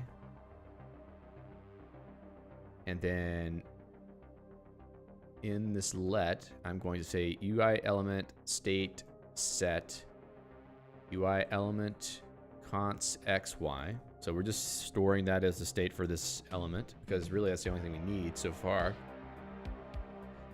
And then we also need to use that position. Well, you know what? Maybe I don't even need to save it. So we can set that state. So we're going to do this anyway, no matter what. If it's a mouse move event, we're going to save the state. And then we're going to go run handle event on children. Handle children. Because we need to have that. And in fact, handle children, we need to send that input event.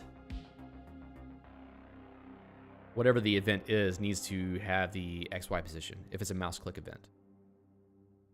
So we might have a few different types of mouse events. Mouse move needs to be projected correctly. Yeah, that sucks a little bit. See you, Ashraz.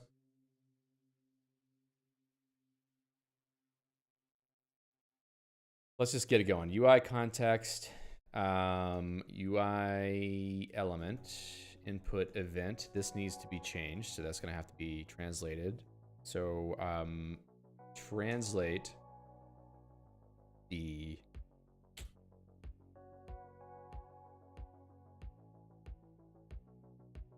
I think that whenever we call the root element to pass the event in, we're going to have to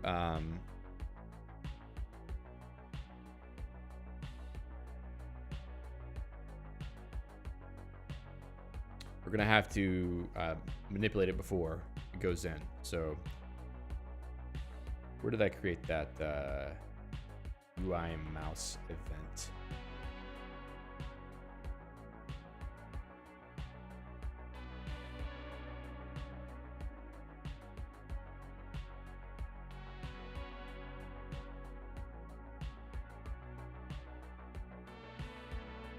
So if I say kind,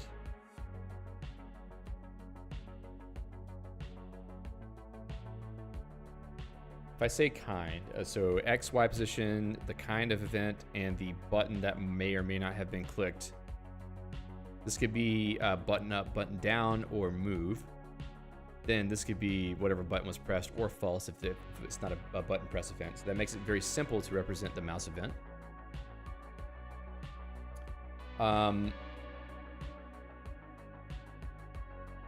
Then when I pass in the event down in game.msc, handle element, this is where I'm going to have to translate the mouse position to screen space effectively.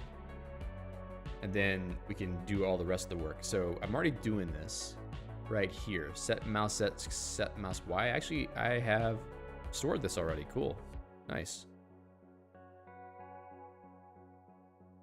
So then, in that case, the UI system doesn't even have to hold the position. It already has it.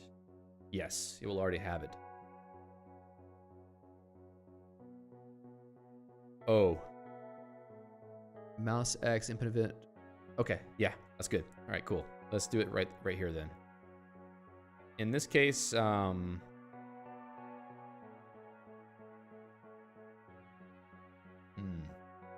depends on the event type.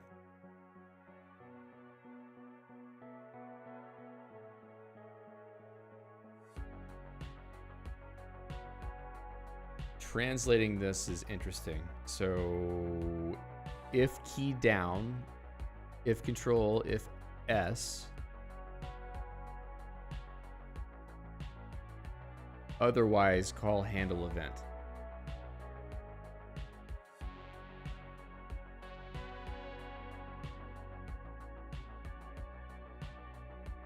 The other thing I just thought about is that this little key binding thing, it would be nice if it was handled by the root element. Like if I attached a handler for key bindings to the root element, that'd be kind of nice.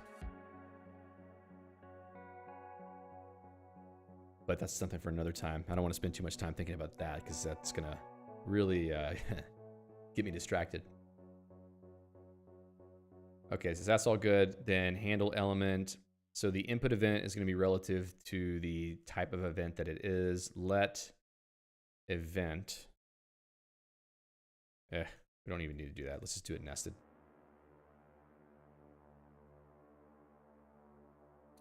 If input event mouse button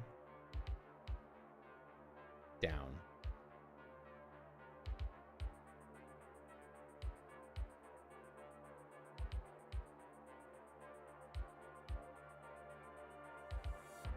This logic is going to be a little bit complicated. I'm not thrilled.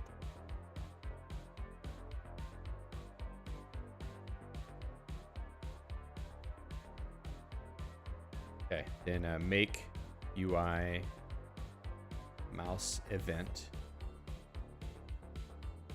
X is mouse X, Y is mouse Y. Kind is down,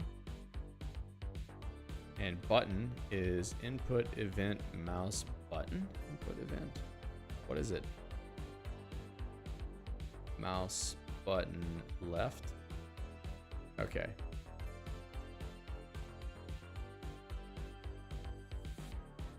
That's it. All right, cool.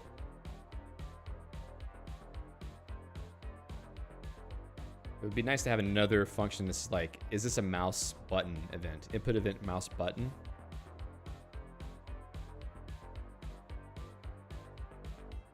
Is it possible to detect events in a generic function and let it decide if it's a key or mouse event and trigger the correct handling? Maybe. I may not have everything necessary for that at the moment though. So if it's a mouse button down, all right, then here we're gonna say, whoa. If input, this is horrible. Event mouse button up. Input event. We're gonna do the same thing. It's gonna be up instead. This is terrible. Let's move this into another function because I think that we're gonna end up running into some problems otherwise. Define, translate, input event. Mouse X, mouse Y, and then put event. All right, so input event, mouse button down, input event, same stuff, okay? If it's button up, then it's input event, make UI, mouse event. Otherwise, if it is, I'm having to do all this because I don't have a case expression yet, which requires macros, and I don't have that yet. So we'll be there soon. If input event mouse move, input event, then we're gonna make a UI mouse event. X, Y, move, and then button is nothing. Okay. So move or button up, button down.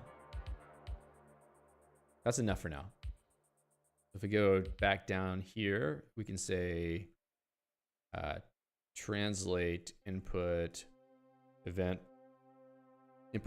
mouse X, mouse Y. And hopefully this will help us avoid any kind of weird issues with mesh at the moment. All right, so now this should put us into the right screen space such that in UI,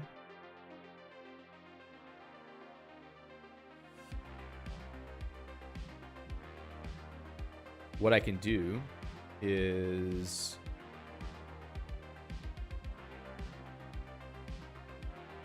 on handle root event, we handle whatever the event is. I'm just going to call this event now. Anywhere where I was saying input event before, call it event. There could be other types of events.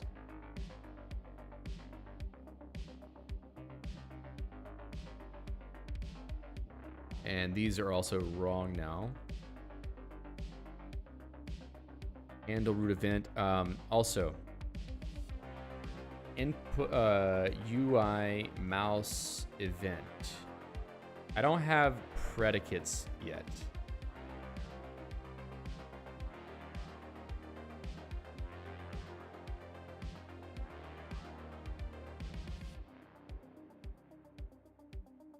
But I could probably try to add that.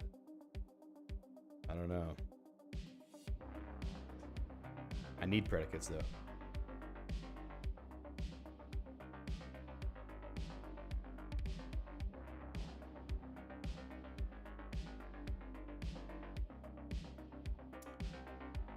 All right, this is gonna suck. So I haven't added this up until now. So record.c, I have instances, accessors and setters, fields, but I don't have the generic concept of a record type predicate, unless I could just sort of make one up real quick. Let's see, record.h.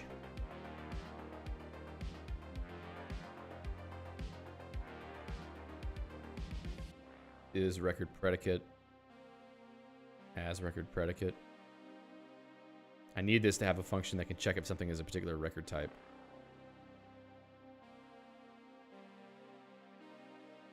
Record predicate. Okay, now we're gonna go down and object record predicate. We need to know what the record type is, and that's it. We just need to say call a function that says, is the input object the same as the record type? And that's by checking to see if it's a record instance and what the record type is of the instance. So hopefully that won't be too bad. value, mesh object, record. No. Let's not do that. We need to have a make function for it though. Mesh object make record predicate. And just need the record type, record predicate. Once I have macros, I'm going to get rid of all this hard-coded record functionality and just turn it into straight up macros, because this could be all implemented using a vector under everything, which is effectively what I'm doing. I'm just hard-coding all of the implementation in C code, but this could be done with macros for sure, which will allow me to get rid of a lot of stuff here, which would be nice. All right, so we have make record predicate. We need the implementation of that. So let's jump down here and copy this implementation, record predicate, make record predicate, record type, record predicate, predicate, predicate. Get rid of the rednet, turn the predicate. Then we're gonna go and update these. Predicate. Predicate. Okay, so now, why do I not have that? Ah, didn't change this, okay. Everything should be happy now. I also need to add an enum for the object type. So record instance, let's take that. Oh, come on. Then change that to predicate. And now I think record.c should be happy. Now in vm.c, when we create a record type,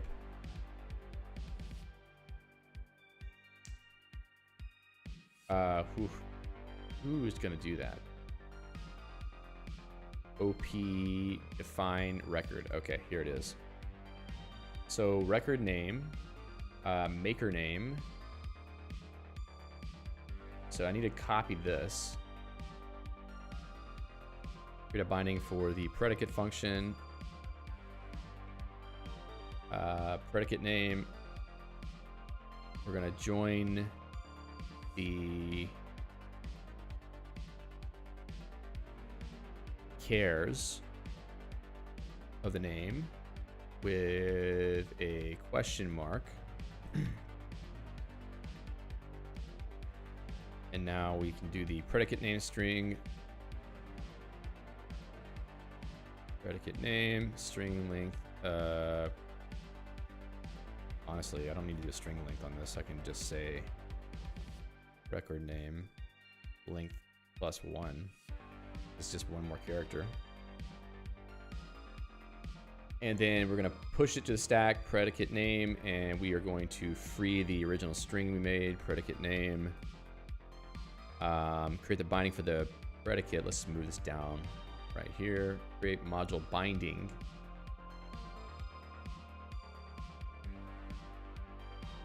And we need to also create the instance of the,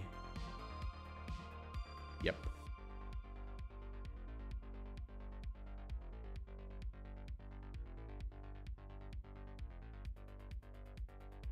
So predicate, record predicate.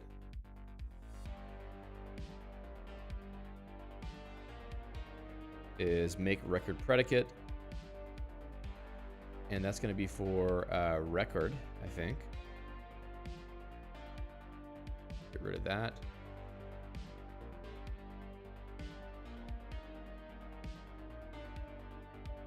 Did I create the record type already? Yeah, record right there. Okay. And then we need to create the binding.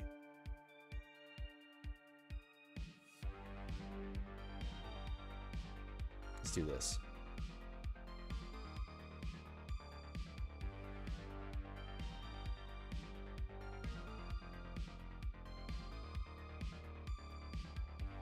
Maybe we'll move this back.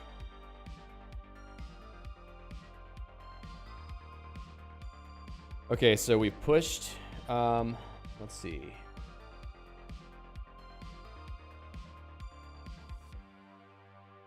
we've pushed the maker name to the stack. We've now pushed the predicate function to the stack. Or no, we should push the predicate function to the stack. Object val, predicate. So now we've got 2 new things in the stack that need to be popped. I'm gonna add 2 more of these pops here.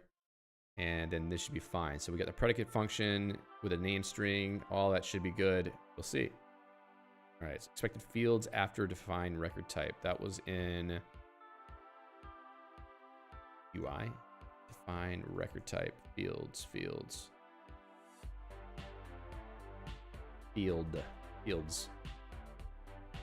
At least the compiler told me that much. Okay, so, what the hell? I bet I left some code half written somewhere. Damn.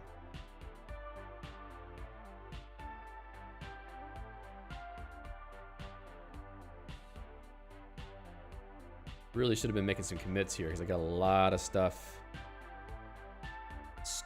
not staged yet. It's hard to figure out where I'm making mistakes. I'm gonna bet it's down here somewhere. Handle root event, handle element. There was a function I started writing. There it is, project mouse event. Okay, now I got a little crash.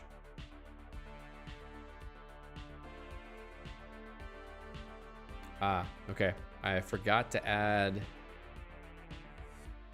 the predicate functions to the GC.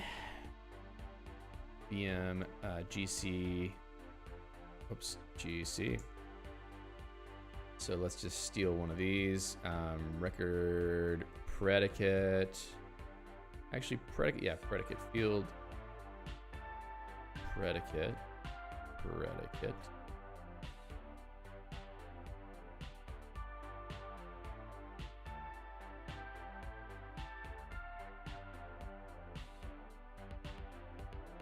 Also need to go. So the predicate record type I had to mark, which I did. Now record instance. Okay, that's fine. Also need to go to object.c, and when I start freeing things, I need to free the record instance. Sorry, the record predicate. So predicate.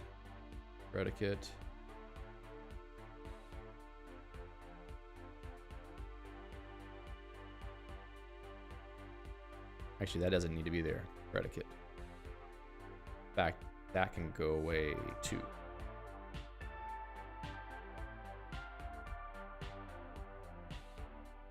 Call value.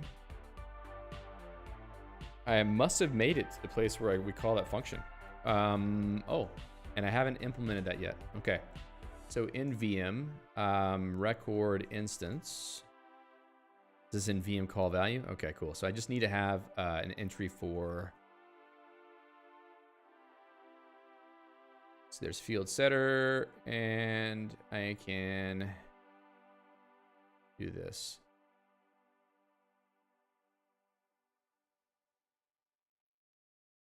Okay. Predicate.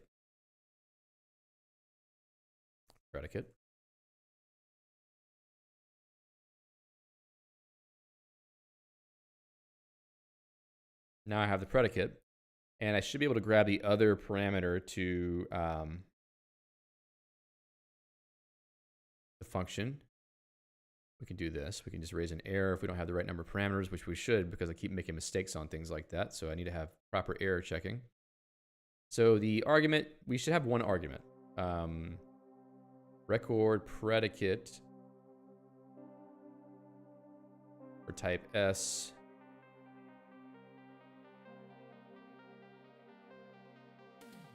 Requires a record instance argument and a value, yeah.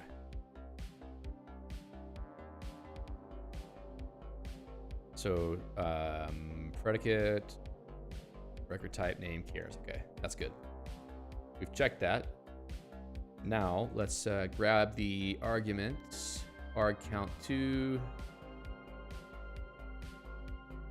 Where are we looking at args? Is it just args?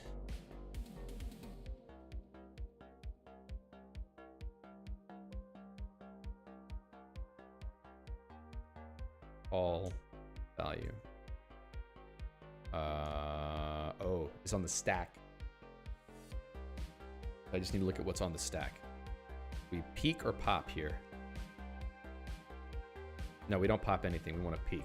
All right, so we're just going to do VM stack peek. And we can just return a value. Return true?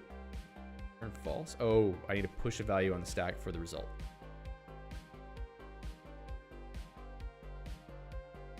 Okay. Great. Return true.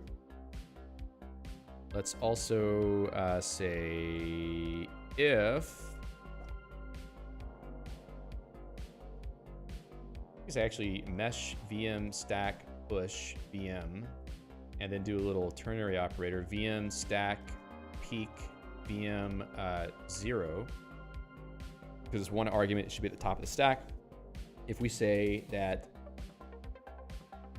we need to check it,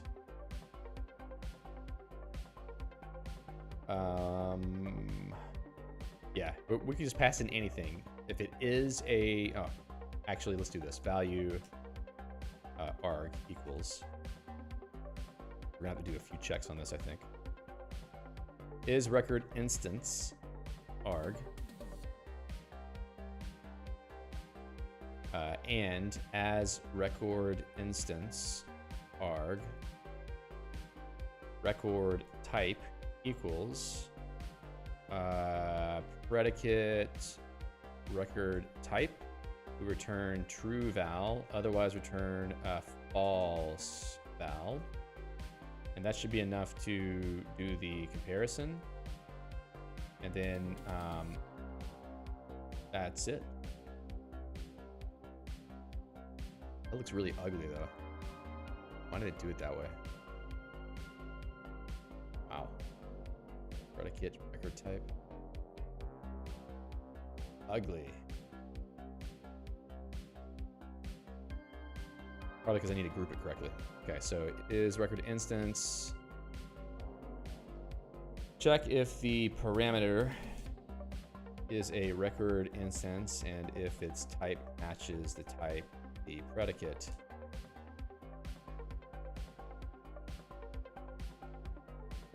All right, so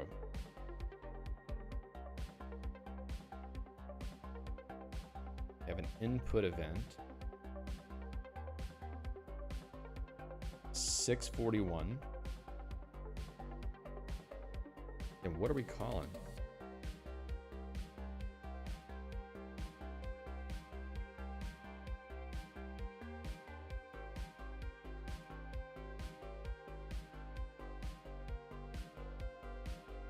Taking a lot longer than I expected here.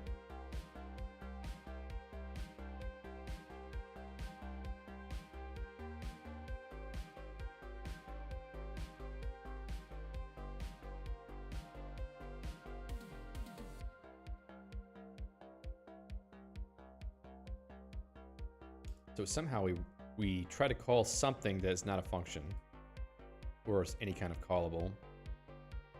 Value stack is this, which makes me think, oh, so native function.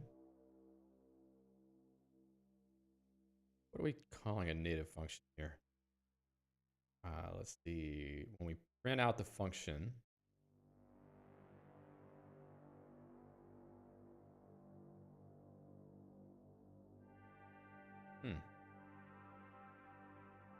weird. And what kind did it say it was? It didn't. 641 here. Okay. So it's not even an object, apparently.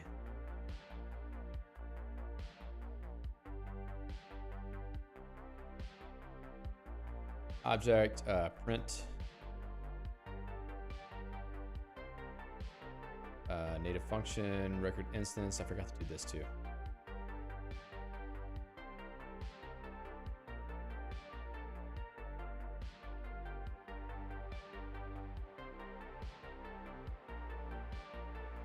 Maybe so. I'll check it. Predicate as object.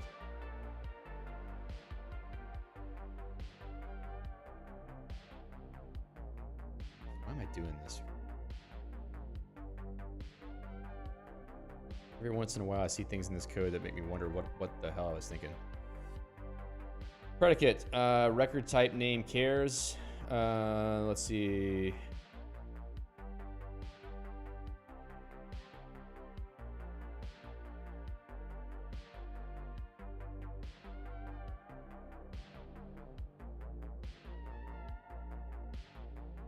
Okay. Don't need the instance hash on that. Probably not gonna help. Oh, wow. You know, since I've been changing a lot of stuff, I need to go back and delete some things. All right. This is another little annoying thing I have to deal with from time to time. Let's go to dev. I'm gonna go delete this whole folder of output. When I start changing header files, things start to get a little bit weird. So I'll go to Substratic, also delete its dev folder. I'll go to the game itself, also delete its dev folder, then recompile everything. Okay, at least we made it to a place where we saw something on the screen for a second. I think we have the same problem, so it must be a bug in the code. 641 is null, like Alejandro said, so I'm passing something wrong. And this is, it looks like it's a native function with an input event as parameter.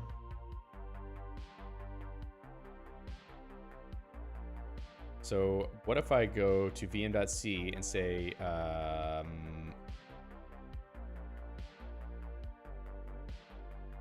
go way up here. If is object callee.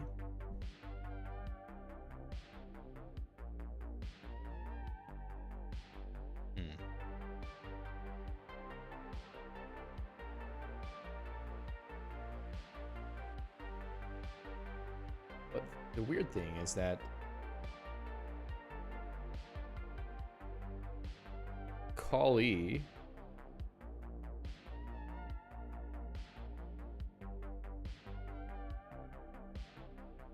only functions can be called. It's returning a null value somehow. Ah, yes. Okay, so it's trying to reach into the object. The object is null. I did something wrong somewhere. Let's go to record.c. Did I miss assigning something correctly?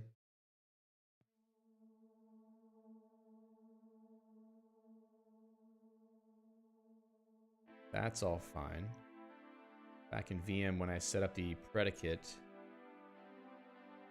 name cares length.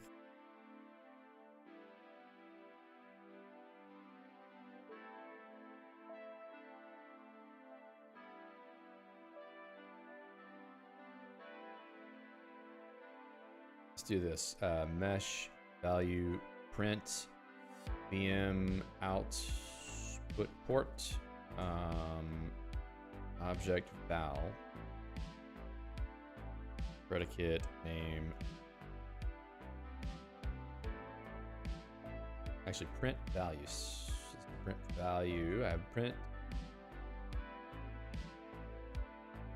value somewhere, print value VM label value. Okay,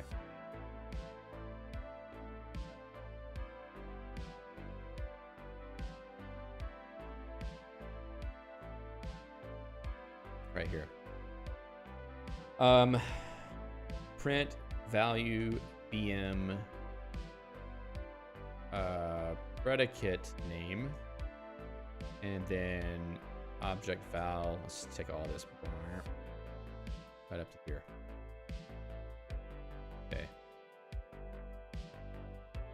Okay, I'm actually seeing correct predicate names being generated. That's a good sign.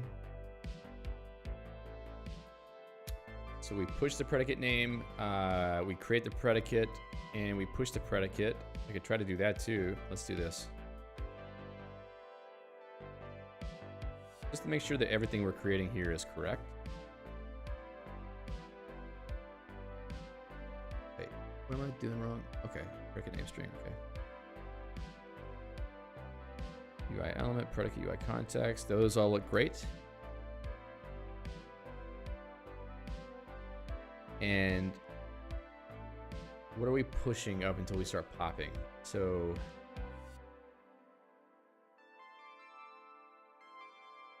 we push the record name, we push the record type, we push the maker name string, we push the predicate name string, and we push the predicate, and then we pop off create module binding, current module, maker name string. Yep. And we pop off 5 things. So that should be enough. Let's see. Alejandro said, did you pass arguments to your event, but did you omit the button keyword parameter? Could it be related? Let me check.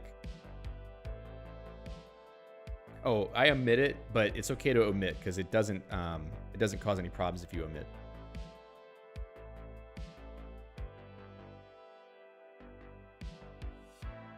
All right, so handle, actually just look at where we are in the value stack because that sort of tells me the story of where we are in the code. So handle game input event, that's in game, handle game input event.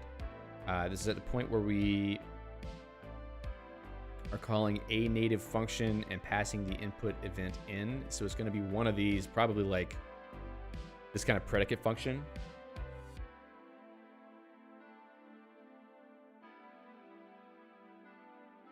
Maybe it's after that. I don't know. There's something weird going on here. Let's go back here. Print value stack.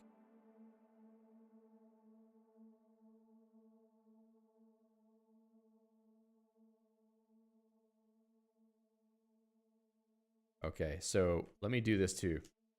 The value.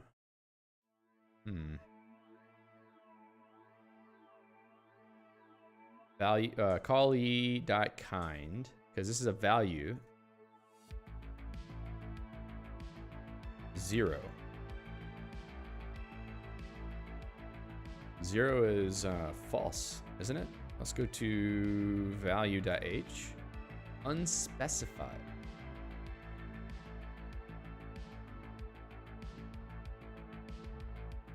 It's very specific, even though it says unspecified.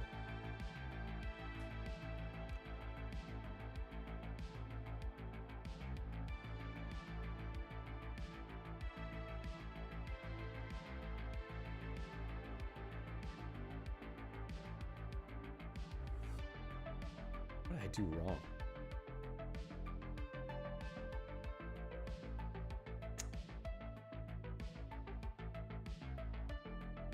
So for those of you just joining, we're trying to figure out an issue with something I just added to the code. And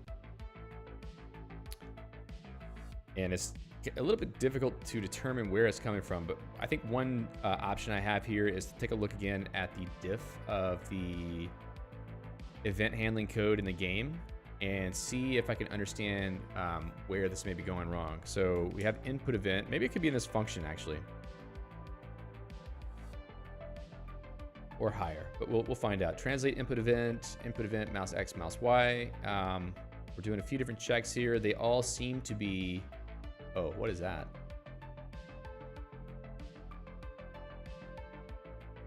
If.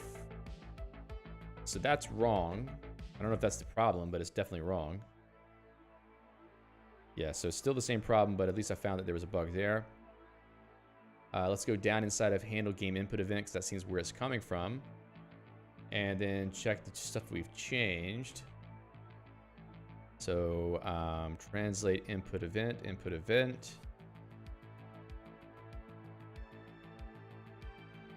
If input event key down input event.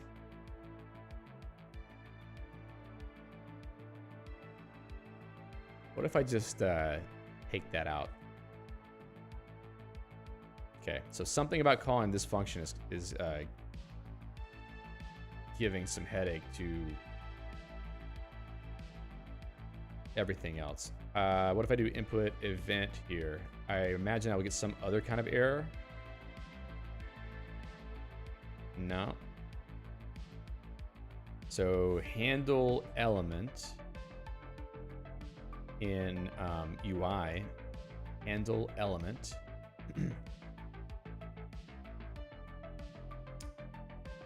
UI,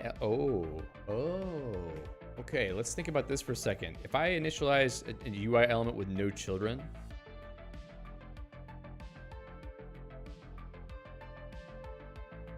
so let's just do this just in case, because I'm not exactly sure what's happening.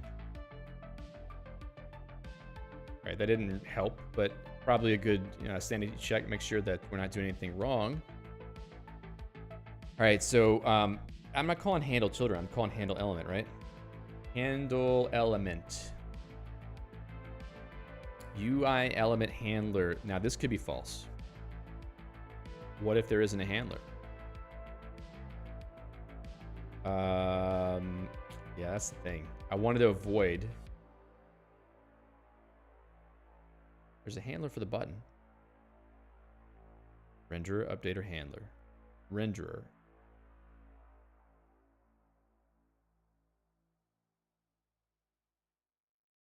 Let's do that. Just checking something real quick. Okay.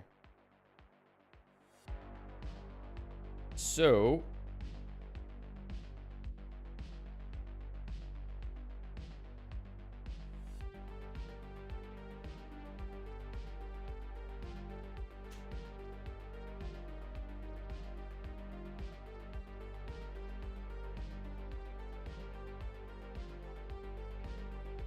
maybe I should try writing some messages to log some stuff out, because we're right about to do display handle root element.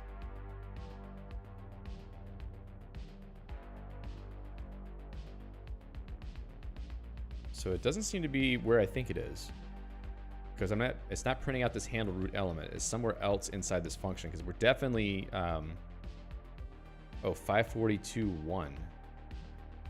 542.1. What the hell? What would 542 be?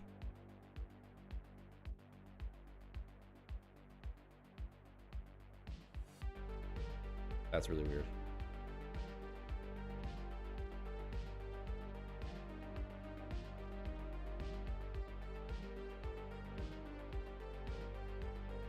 Oh, okay. So everything's all good until I move the mouse.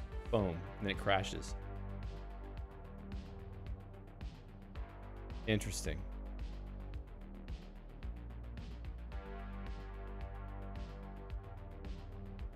What if I take this line back out?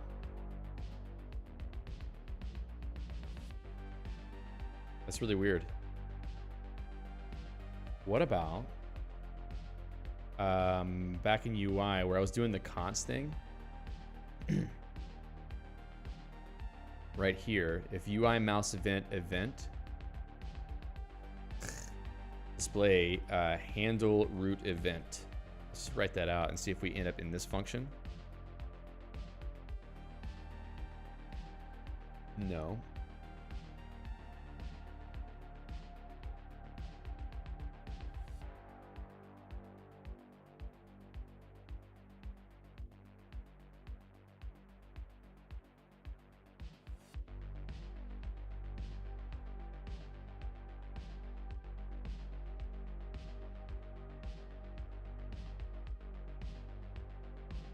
Once we have a debugger built into the language, this will be a lot easier to deal with. I'll go back into VM, take out all this predicate name stuff.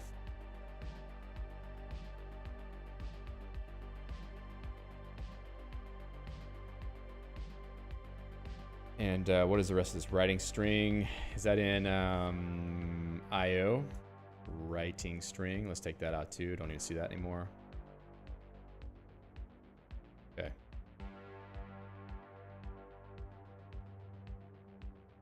So yeah, this is somewhere, this is very strange where this is showing up.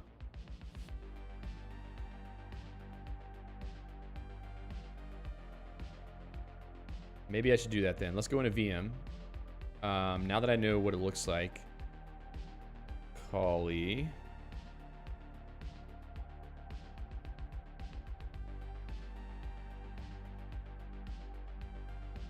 If Kali.kind equals 0, mesh VM raise error.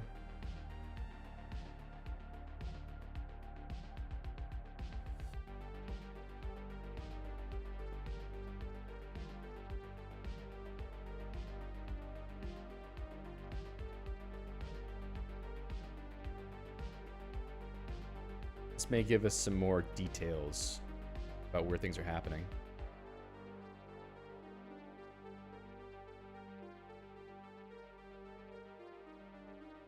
Raise error 85.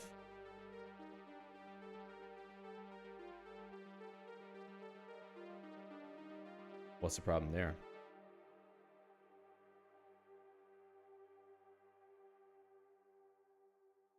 Line, file name cares.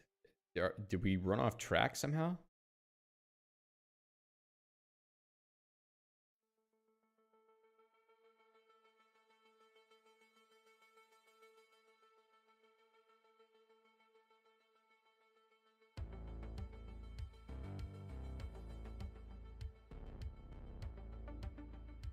Was it file name? I mean, what's the deal?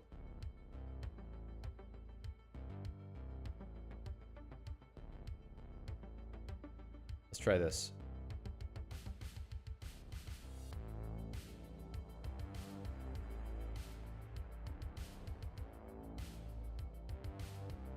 Some very strange things happening. Line 152 somewhere. Okay, what about UI 152?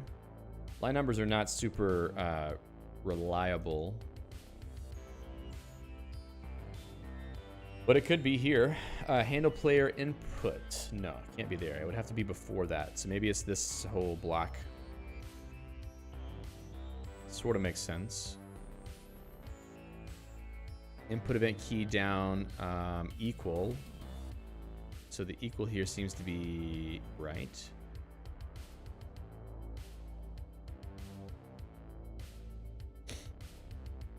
Another null. Oh, yeah, I should return null there. So, sorry, return false. Where is it? Kind equals 0. Return false.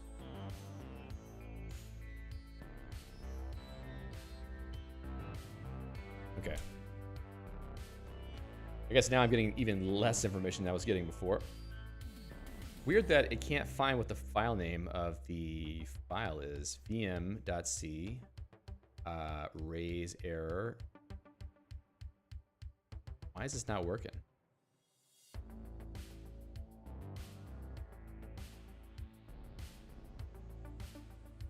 Use after free. Oh, okay, interesting. So there's been a freed string for the file name.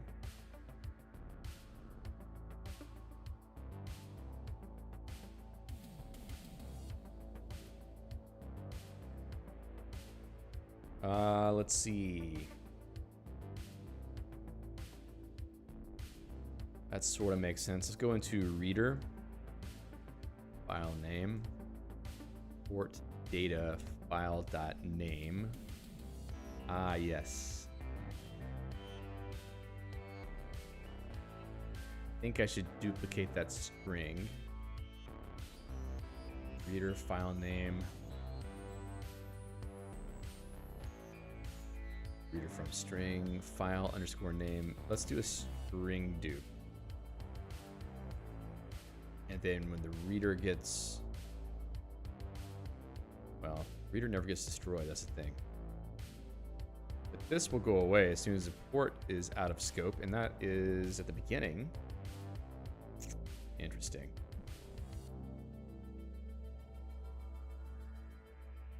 That's what I'm using. Reader from port. Reader from port. Am I? Or am I not? I am.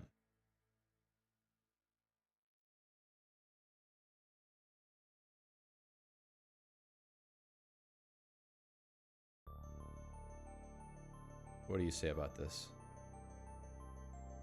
Oh. Oh. Well, that explains some things. Okay, so mesh object wrap. Can't create a string here.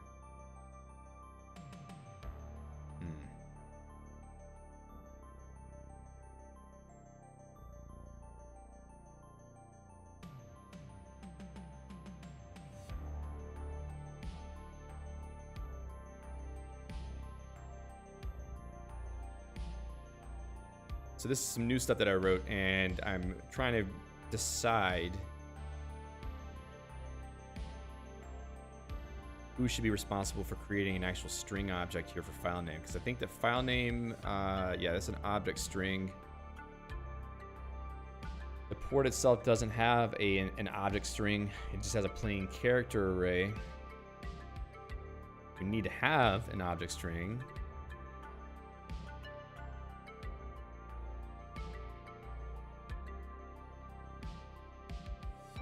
So then reader from port, if I go to reader, this doesn't feel right, but I'll just do it anyway. From port. The port may not even have a... Wait, what?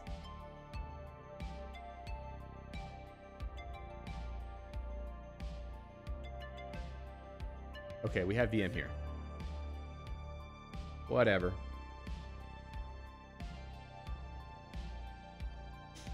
So then from port, you can have string file name, from port,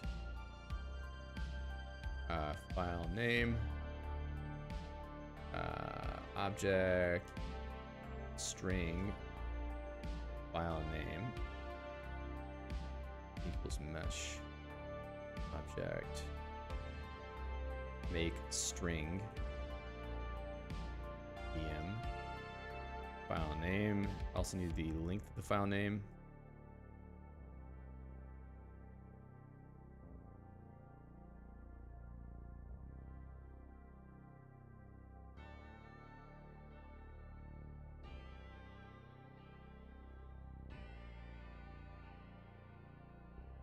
Same thing.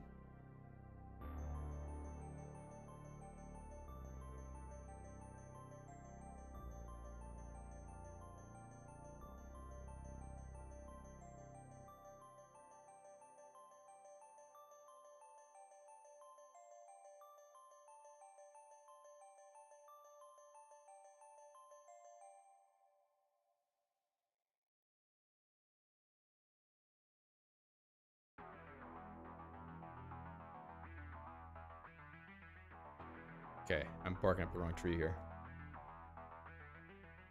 Module path string.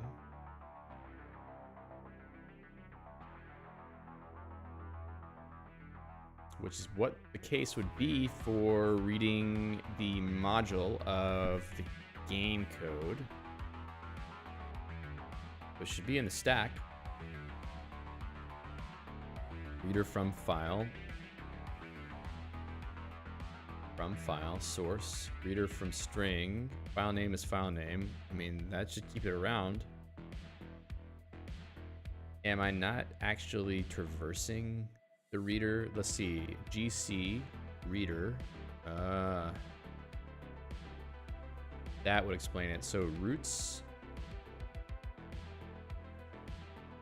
trace references, mark roots. So the reader technically is a root, but if VM reader, I think it has a reader.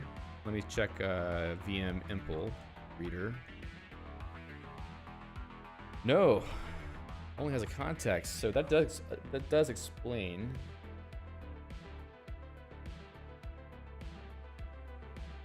Well, it explains part of it. Doesn't explain all of it actually.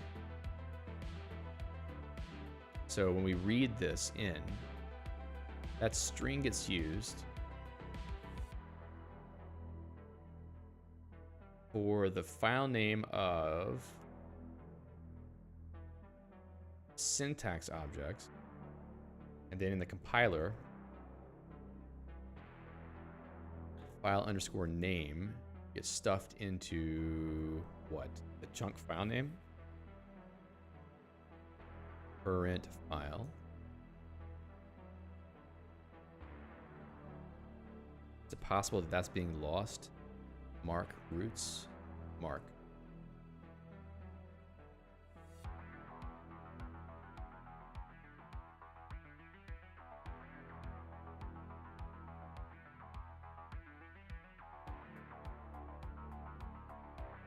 That's very weird. Probably an issue to investigate some other time. So, man. Another one. Let me add that to the list. readme.org. Where are we?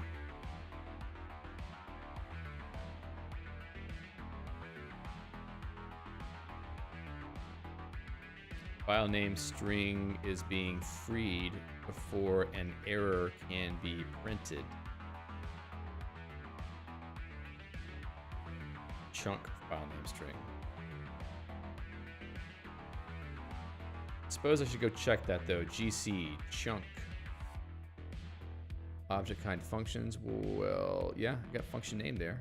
Mark object function. No, wait. Where is that? Chunk. File name. Clearly. Function. Function. Okay, so that seems to be the problem. I'm not actually marking the file name that's been assigned. That makes sense. So GC mesh, GC mark object, function chunk file name if it exists.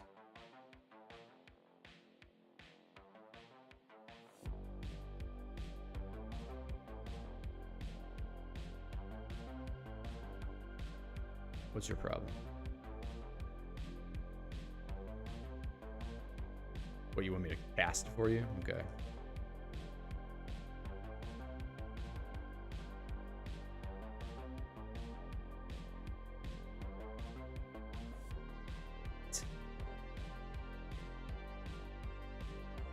Unknown address? I'm probably not initializing it correctly. Chunk.c. File name is null. Man.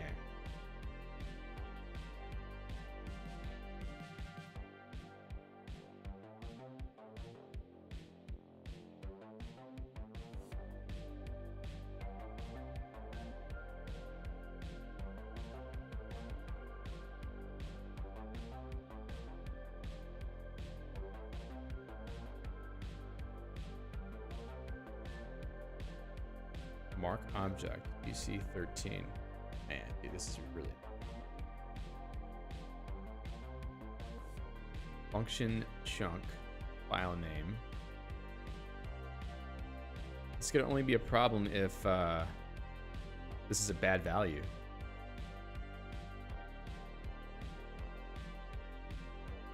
Have I added anything to any other headers? Not since then. Okay, that's all good.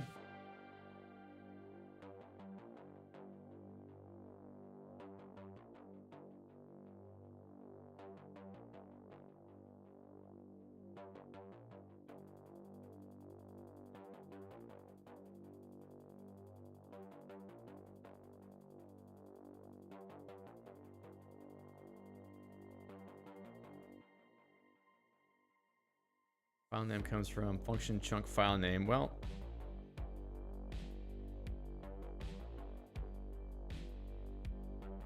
We're like way off track at this point. All right, maybe this is just not worth continuing to look into. The bigger problem is that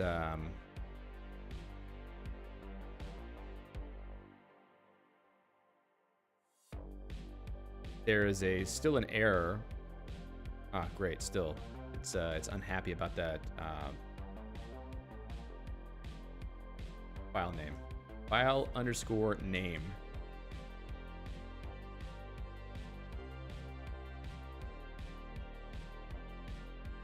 So not in FS, definitely in chunk.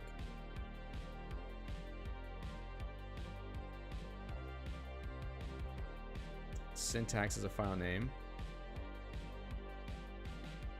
Well, let's check that out. Excuse me. Yeah, that actually makes sense. What about syntax.c? Make syntax. File name is file name. Okay, so make syntax.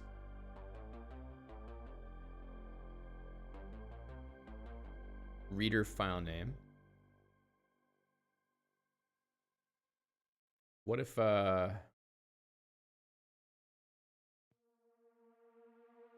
I'm not doing it here. Reader file underscore name equals null. I need to make sure things are initialized correctly. Does that fix anything? Nope.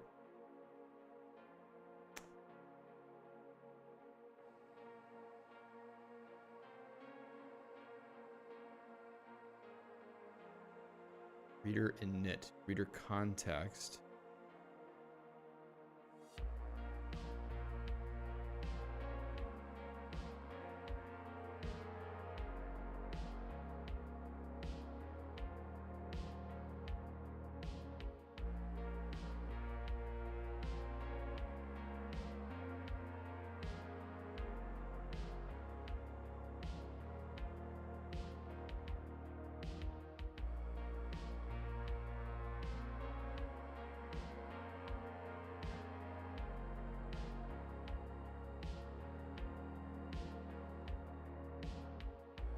Mesh object makes string, VM eval internal, pushing the file name string,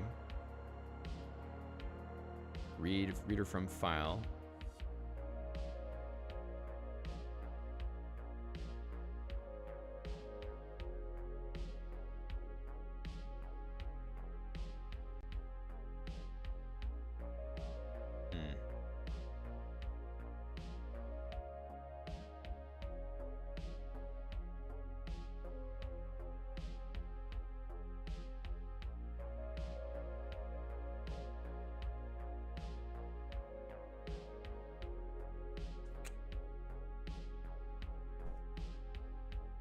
Very strange stuff. Yeah, I would have to pull out GDB, and I really don't want to do that right now. So let's go back into GC. Let's comment out this line so that we can get past this one little error. And now we have a line 152. Poly is an unspecified value. All right, so we have game.msc. I think that's probably the only one that's in play at the moment. UI has no line 152. And I don't think screen is involved either. Main could be, let's see, 152. Yep, not there either. Alejandro says, why is that string address being freed now but not before? Garbage collection. I think something's not being managed correctly, if that's the case. So back in game, somewhere in this function, I just need to start printing things out to see where we end up. So display before input checks. At least we can skip some of the garbage. All right, so what about this? Before edit checks.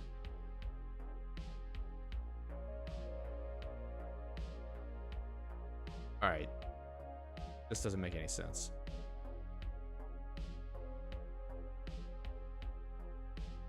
Why could that have an effect? We have an if here. I'm starting to wonder if there's some problem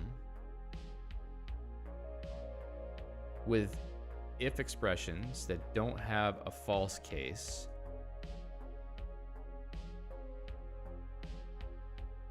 Not that either. Man, what the hell, dude? This is really weird.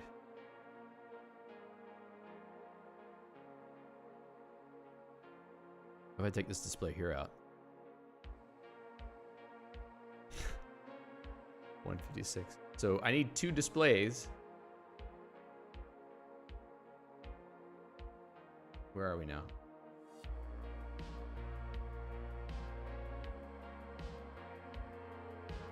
Okay.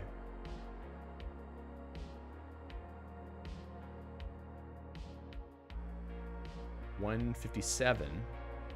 What's in 157? It's the end of the function. Line numbers are not accurate. So that's one thing we've got going against us here, is that we can't tell explicitly where things are happening or not happening. I just hope it doesn't. Alejandro says printf could have such effects because of memory management. I mean, yes. If I'm depending on things in the C stack, I guess printf could have an effect on that, but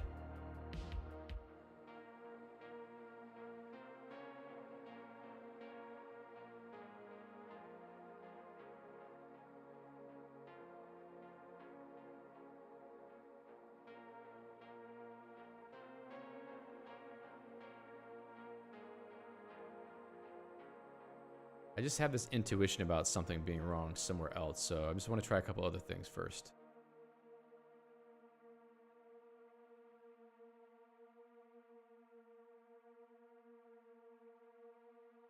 So we have an if with a nested if.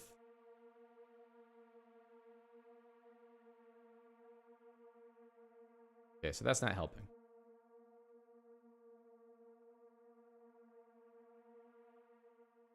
I do not want to be printing messages every frame.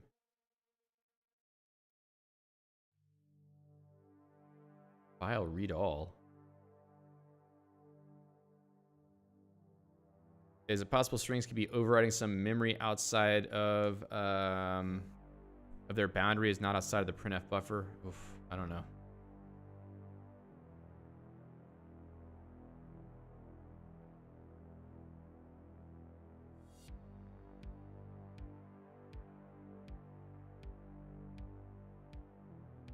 Okay, I'm gonna take a 2-minute break. I'm gonna come back. We'll investigate a little bit more. I'll be right back.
All right, we're back. Alejandro asks, Another bogus address. Could those be error codes or types handled badly? Very likely. I think I've got some new bugs in some of the code that I wrote recently. One thing I just did was changed how things get printed out using this new sort of ports concept. But I don't think any of this should have messed with anything.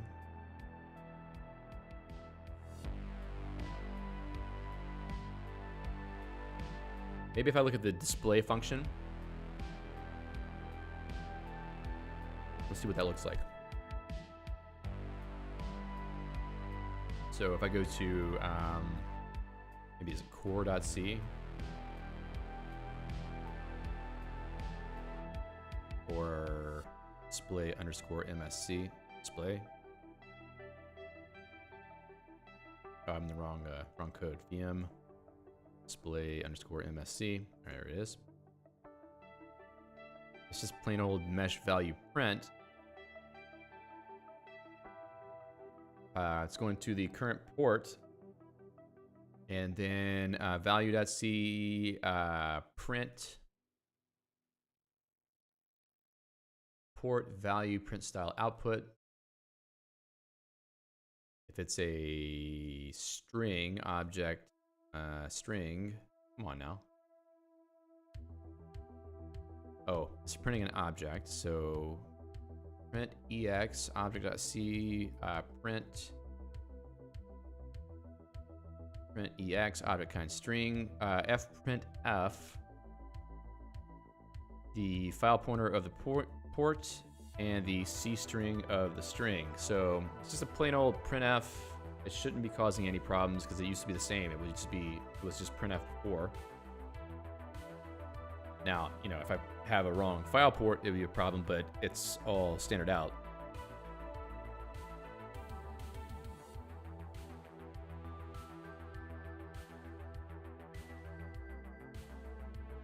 But I think printing is probably not the problem, but it must manipulate the stack in a way that solves this problem. I wish I could print the stack trace, or sorry, no, print the disassembly of the function. Let me think about that. Maybe there's a way I could do that.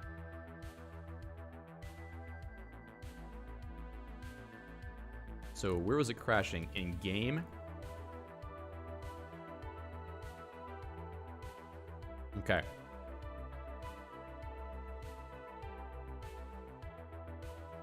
We're in call value. That's what I'll do. A little bit hacky, but it will give us some output. So disassemble.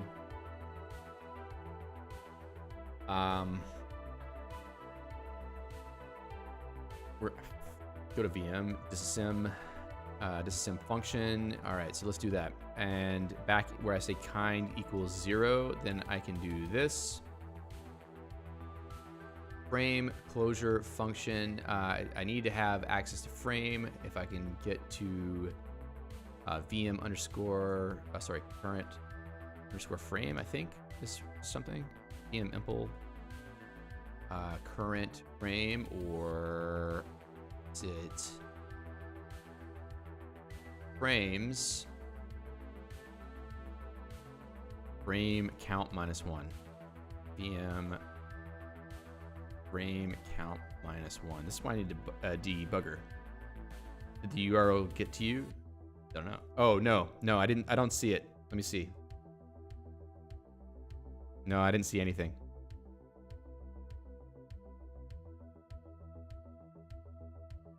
Let's see if that gives me any excuse me, any output. No.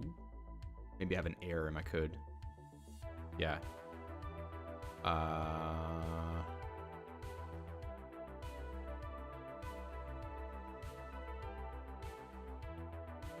Maybe another error.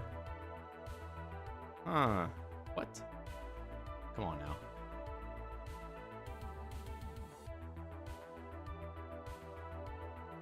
Oh, okay. Yeah, I can't actually see IRC at the moment.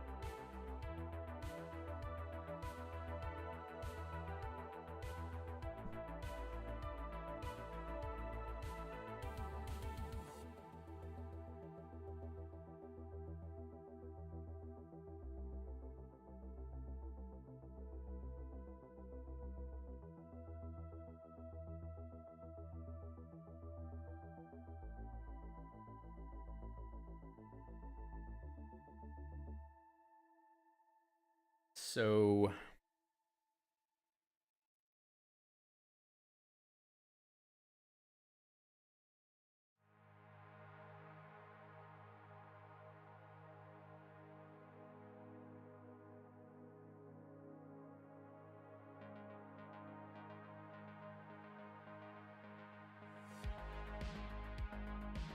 whatever frame I'm in before this should be valid, I think. Do this. VM frame count -1. This is really annoying, this whole thing. Okay, 5. Sounds reasonable. Disassemble function. Let's see, where did it get messed up? IO right. Okay, disassembler line 175. Okay, I must have 175. The hell, man. Did I call that wrong? Yes, I did call that wrong. I need to put a port in there. Why did the compiler not catch that? VM output port.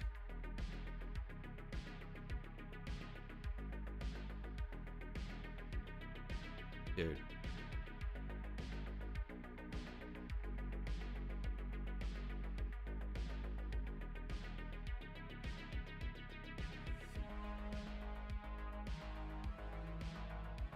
What is going on?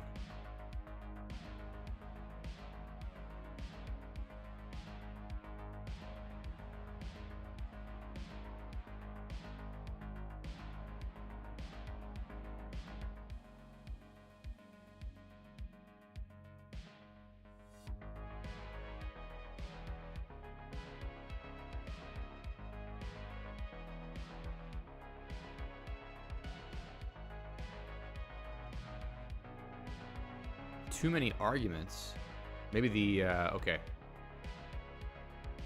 That's bad. I think in the disassemb.h, I did not update these functions to have the right signatures. So in disassemb.c, this expects a port, and it's not getting it. I wonder if all this other stuff is going to be right either. Yeah.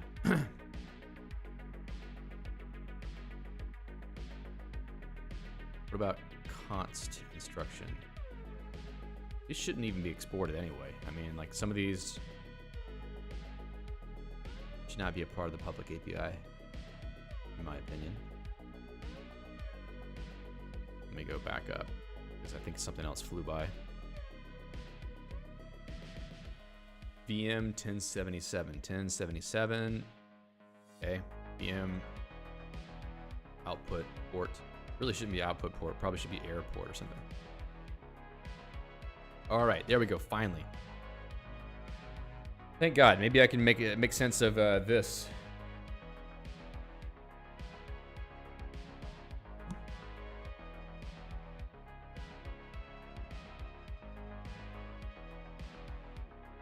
So in this function,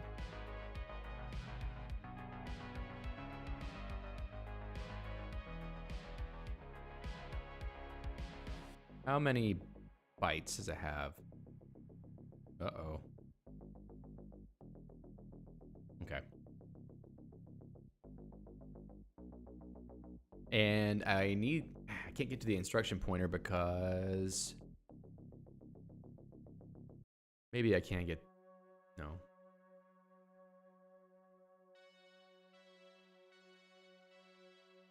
Okay. Can I get the instruction pointer? It's in the call stack. I should have access to the frame. IP equals frame IP. So when we call a value, VM call value, OP call,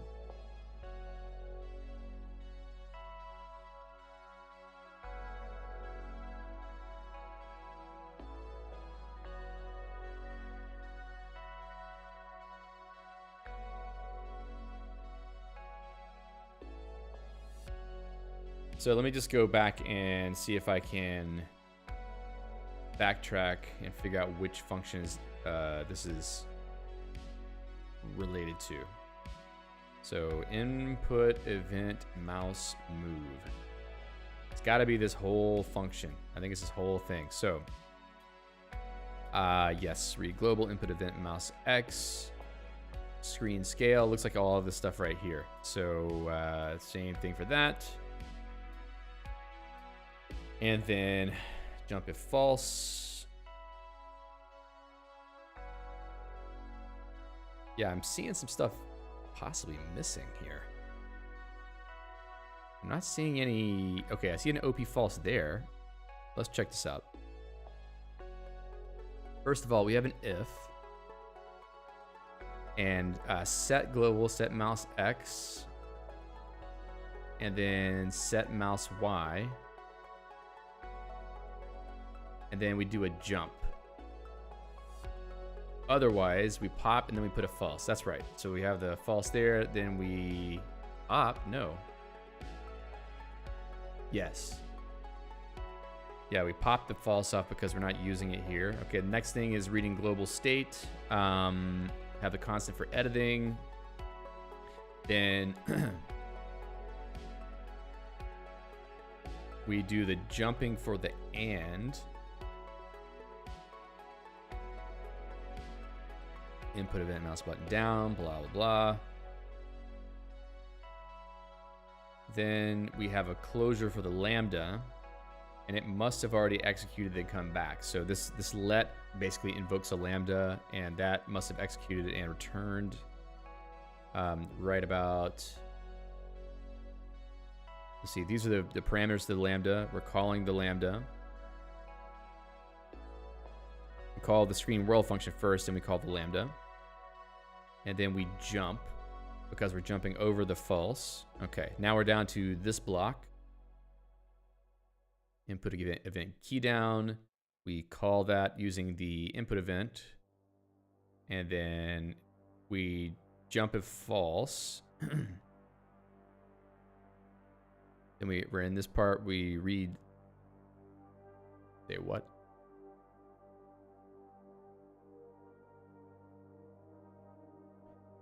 Input event key down. Oh, we have the and here. That's when we have the jumps.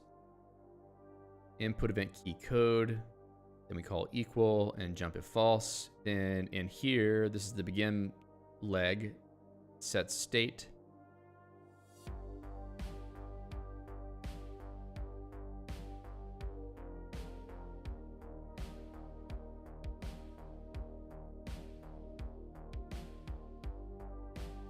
Set constant running. All right, set global state. All right.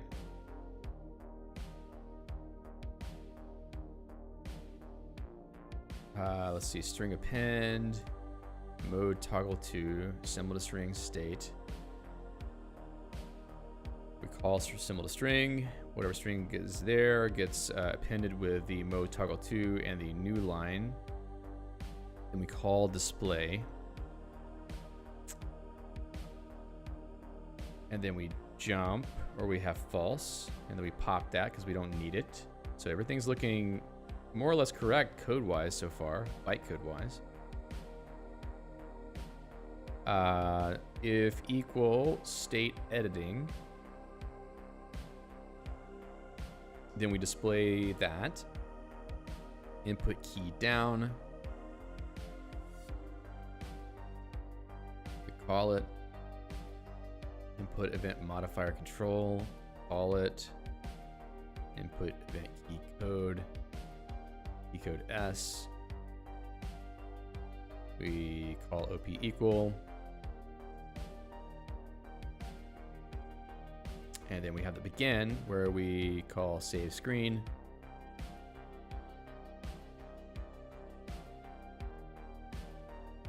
All that stuff looks good to me.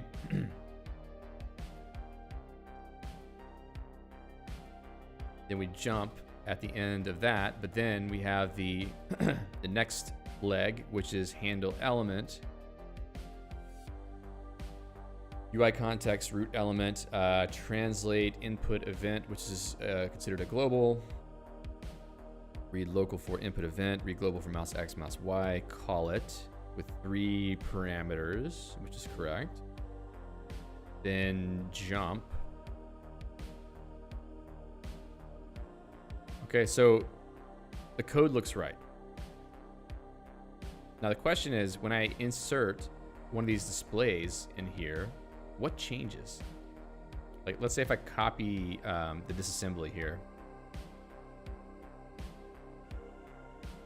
and then compare it to what the output is whenever I do one of these other displays, then what is the difference? It may be a difference in the value stack.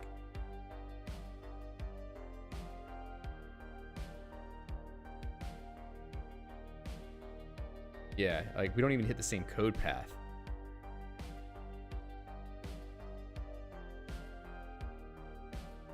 I don't know what this file read all is about.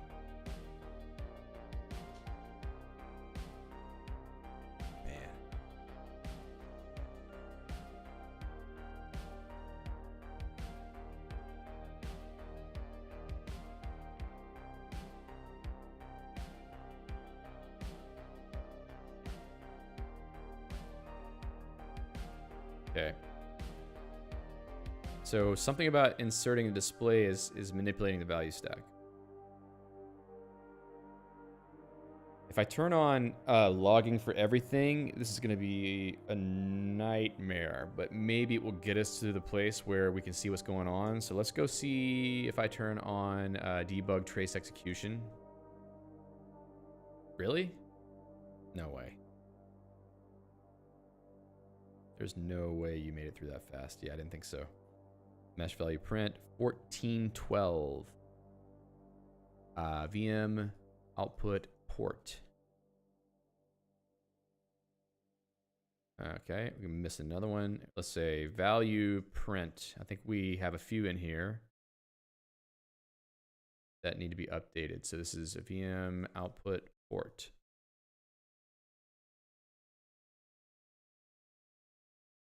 Let me just copy that string so I don't have to keep typing it every time. That one's good, that one's good, that one's not good. That one's fine. I think we're okay now. And let me go back and take out that disassemb call that I put myself somewhere. I think this is the one. Let's take that out. Did it really get that far? There's no way. All right, this gotta be 736.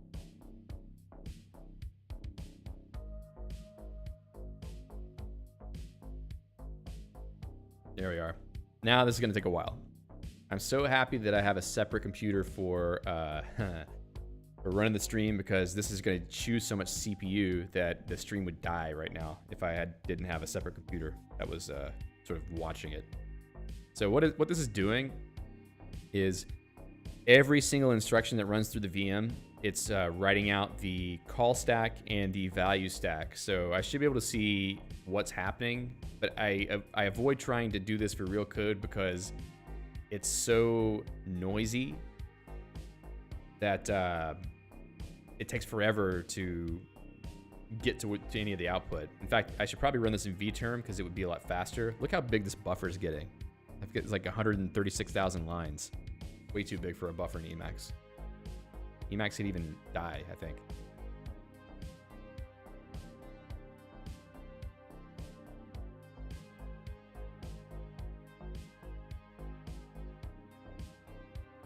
This better be worth it.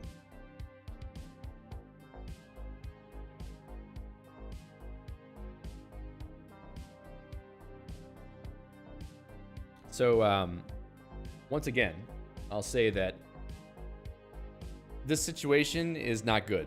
Like, it's been fun making my own language up until now, but when I get into issues like this, when I'm trying to do something on a live stream, it feels really bad to me. It feels like I'm wasting everybody's time, I'm wasting my time, and instead of it being a disappointment, it's more like it just gives me motivation to go fix all the problems, because I really like live streaming, and when I have to deal with stuff like this that makes no sense whatsoever on a stream, it makes me question the value of what I'm doing. But I think it's worth doing. It's just that we can't be dealing with problems like this all the time. So I'm gonna have to go through with a fine-tooth comb and figure out what's happening with a lot of these issues and somehow come up with tests that can validate that none of these problems are happening. I have tests, but some of these problems can't be tested very easily. You can't really write tests for them. So, well, at least you can't write tests for a problem that you don't know exists yet. So eventually we'll get to a point where we can do that. So I don't know what's happening here. This looks like it keeps running in a loop. I might have to just kill it because I don't think we're gonna make it to the place that I'm looking for. And what am I seeing right now anyway? Seeing a lot of setting screen tiles. Yeah, it is important to write real code. The weird thing is that I write plenty of code in the language off stream, but there's a certain class of issues that I only trigger whenever I'm writing game code on stream. So it's very weird. Some of the stuff that we were having problems with in previous game jams earlier this year, I did figure out what they were. There was some bugs in tail recursion. So I have found issues later based on things we saw on stream, but the stuff that I'm seeing today is just like really beyond what I would expect to see. Can this thing just go to the end? Is it not possible to go to the end? Or is it's still running? Look, I'm gonna kill it because something doesn't make sense here. Screen tiles set. Why are we setting even screen tiles right now? This seems like the wrong thing. All right. This is totally wrong. So yeah, I need to use what I've learned so far and really just lock this language down. I want the core functionality and runtime behavior to be bulletproof. And it might be difficult, but it's something that I want to happen because at some point I would like other people to be able to use this language and tool set. But that can't happen until there aren't really dumb issues like this that plague it for valid use cases. And writing a game is a valid use case, in my opinion. It's what I want to use it for. Do I have a real virtual terminal emulator? Yeah, I have vterm. Let me see. Can I get my compile line and copy that? Alt-W, and I can run that from this folder. Oh, like a real one. I don't have any installed because I always use vterm or eShell. I can try to install one.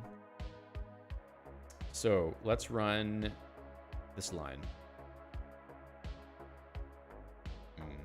Oh, I took the thing in VM back out. Where are we? Do that. Can't even move this window, can I? Okay. Wow, is that even slower? There's no way vterm's slower. Oh, vterm's trimming the terminal. Okay, I see that.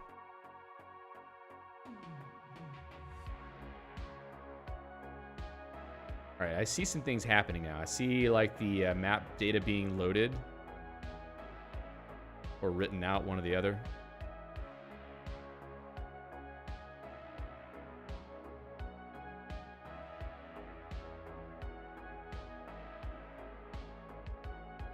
Seems to be doing it over and over, which makes no sense.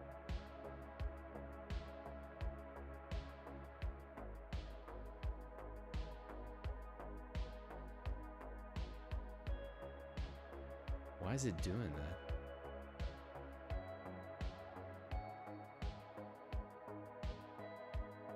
There's no reason why this would be happening. I'm gonna kill it.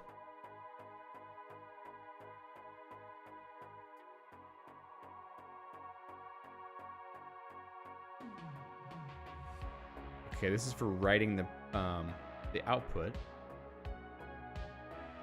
it really taken that many instructions just to write out every single?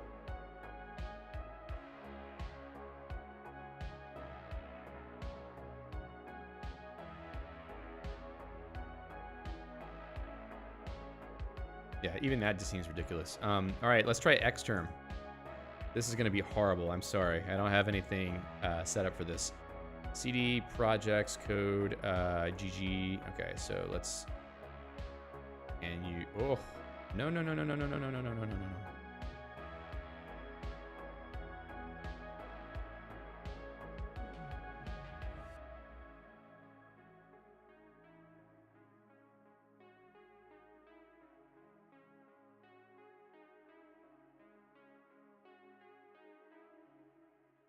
All right, that output is a lot faster.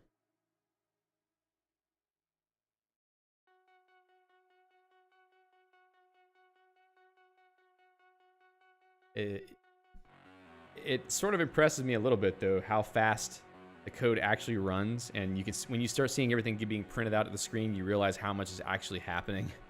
So, kind of nice. I haven't even seen us get to the saving the file data out yet. Unless that's all broken now.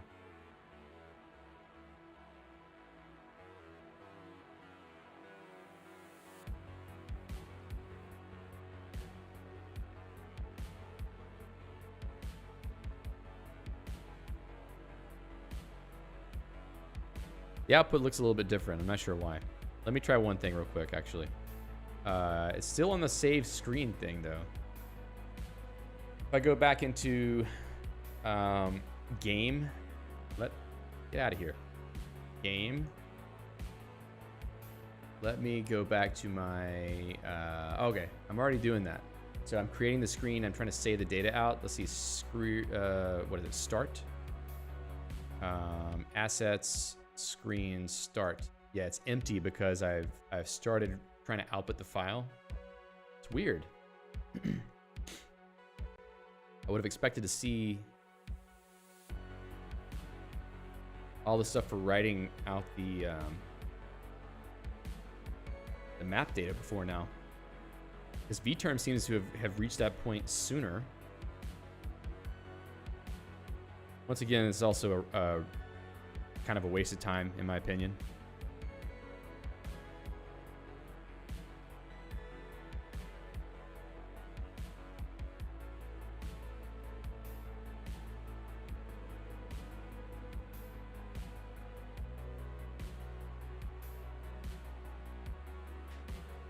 Okay, I'm seeing all the screen tile set stuff. This is like the initial, all right, yeah, now we're getting to preparing the data to be written out to a file. We might be able to see the file actually start getting updated once it starts writing values to it.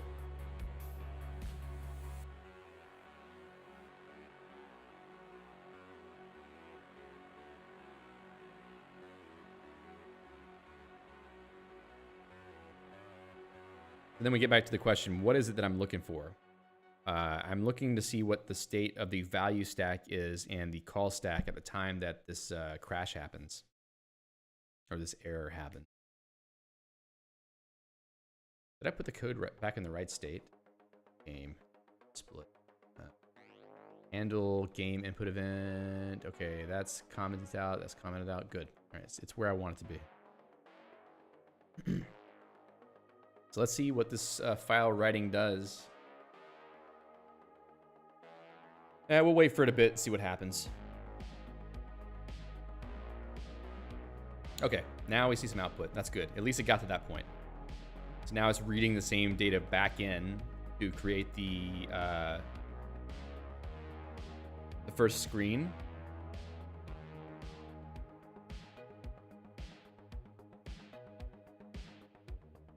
Funny that vterm seems to be running the code faster than xterm did, even though the output updating seems slower.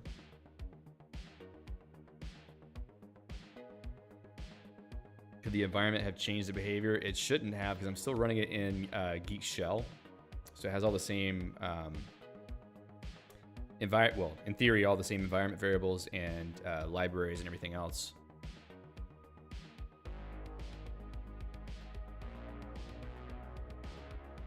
What's this thing doing now? See it talking about start.stm. I hope it's not doing really dumb things.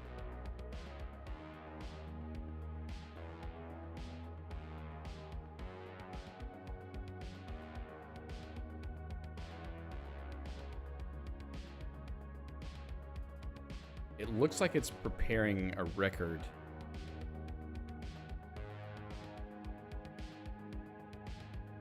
Yeah, it's preparing the tile data for the record.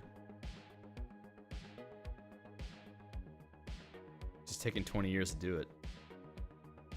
Oh yeah, I can see because the ones are at the first part of the list, that it's building that list up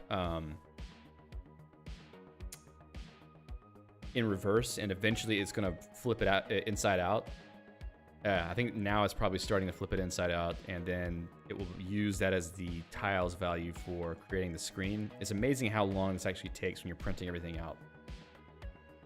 But it seems instantaneous otherwise.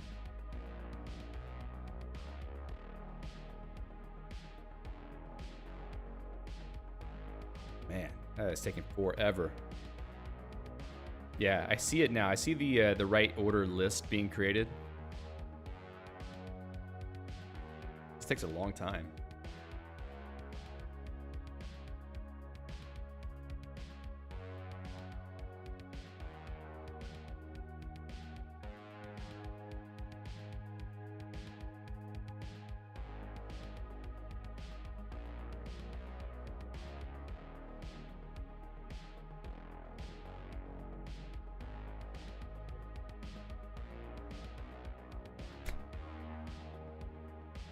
It's taking way too long.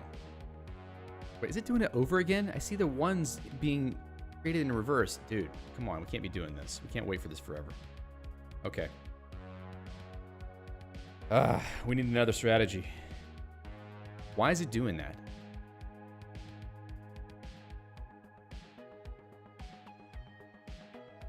Whatever. I don't care anymore.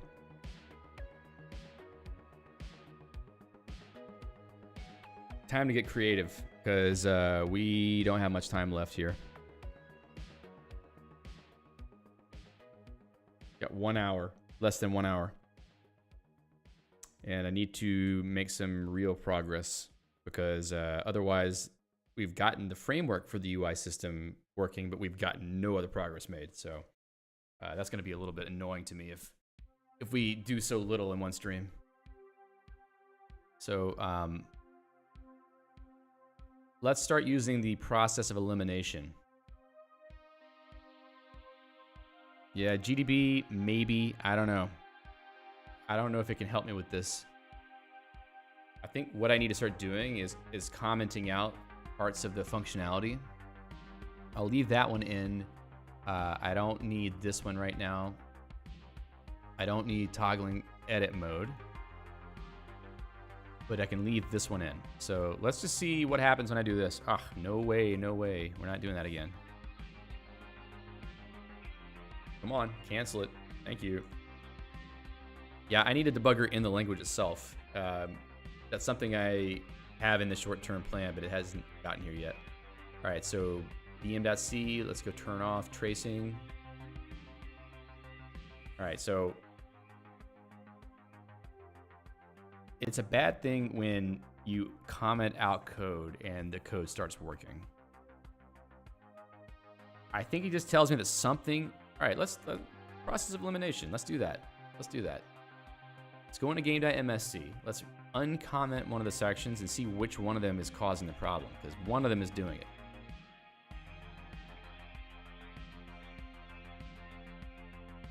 Okay, so that one is okay, it seems.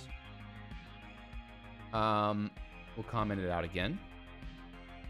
And then the next we will go uncomment. Right here.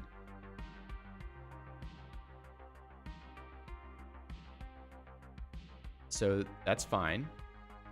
So what if I go uncomment both?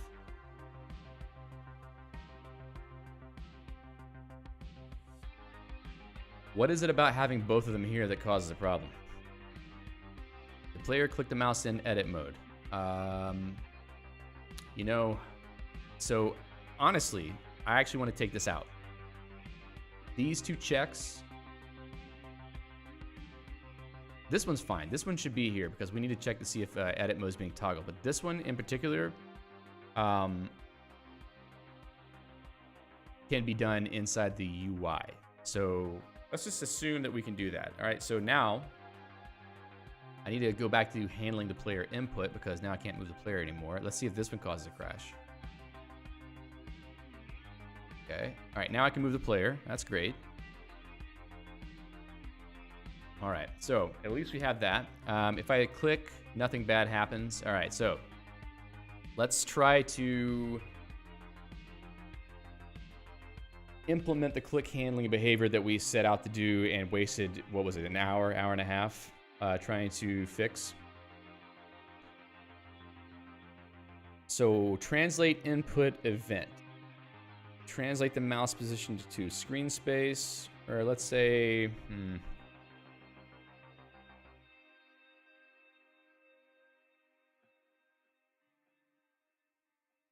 translate the input event to screen space.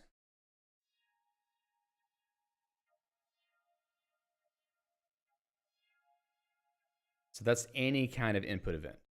And I'm going to take this little before input checks deal out because we don't need that.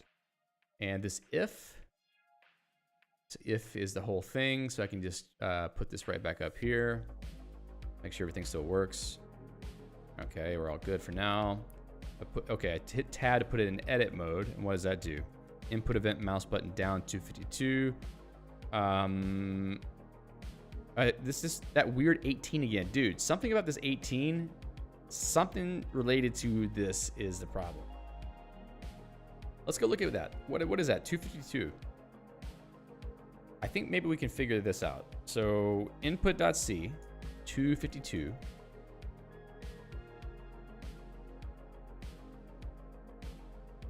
The pointer, we're trying to dereference something related to the pointer, right? It could be that this is null. That pointer is null, and then the pointer address that we're trying to dereference is 18 bytes after null, because it's the way that it gets compiled. It's like this is just an offset. So subst input event. Okay, pointer is object pointer here. It's almost as if the input event is null. So if I go back to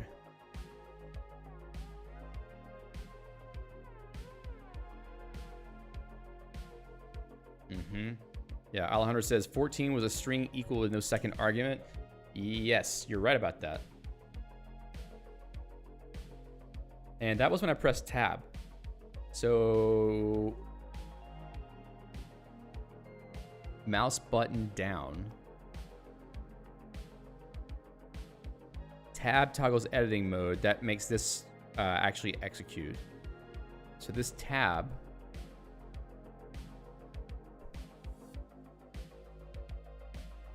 I bet money we've got all the way into handle element, or at least this translate.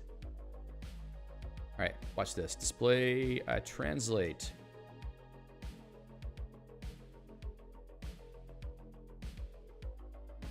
Translate. Yeah, we're in here. Input event is null.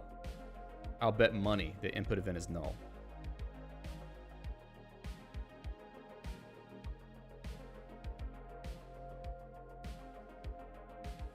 I have this debug function.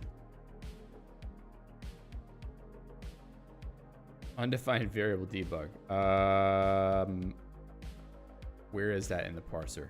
Compiler debug. There's a special syntax to drop into the debugger. I might have lost it. So parse list. Begin. Break. Break was it. Okay, so break. I should be using that. Oh, break is excellent. Damn. I forgot all about that. Okay, cool. So where this happens, where translate is, I hit break. The value stack has input event and then mouse X, mouse Y. Those all look right. We're inside of translate input event. We can see that in the call stack. And then the function is here.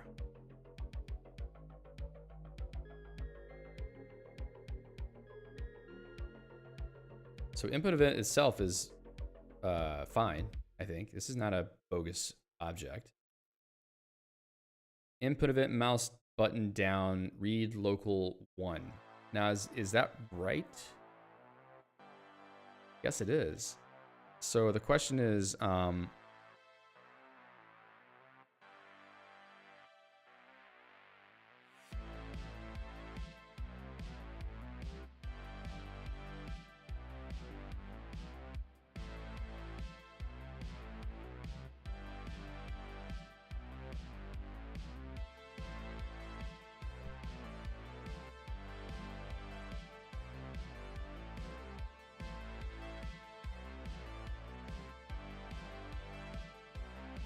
input event mouse button down, where we were resolving it. We get into the function whenever it ends up crashing. And this is fine. I mean, like, this is all what I expect to see. But if I take break out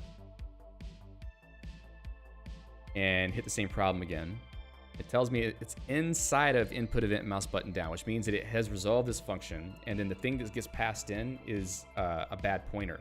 It's a null. Translate input event. So input event in this case is the same input event we've been looking at the whole time.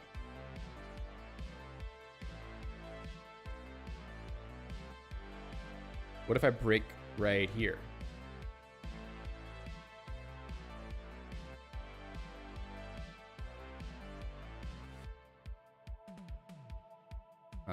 Okay.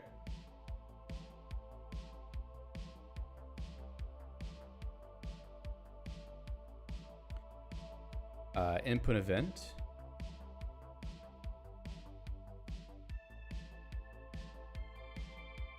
Yeah, we're just inside this function with the sole input, which is input event, and it's a valid object. So it just doesn't make any sense to me. Translate input event. Input event, mouse X, mouse Y. Can I display input event? Let's see what that does.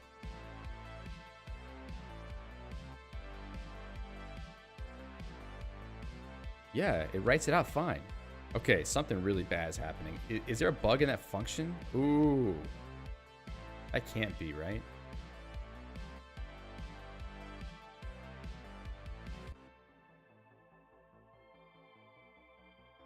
It only takes one parameter, which is an input event. Wait a second.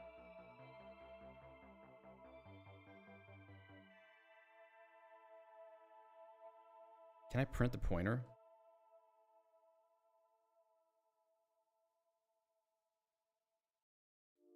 Oh, and these functions are all VM star mem output port. No, it's just VM. Okay. And pointer.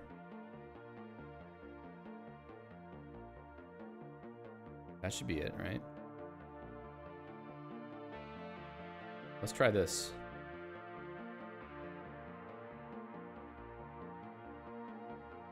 Yeah, I think I saw an error earlier. Bunch of warnings.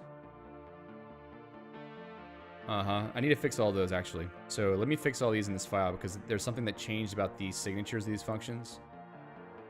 MSC. Yeah, all right. So MSC paren mesh memory star mem. All of these need to change to MSC VM star.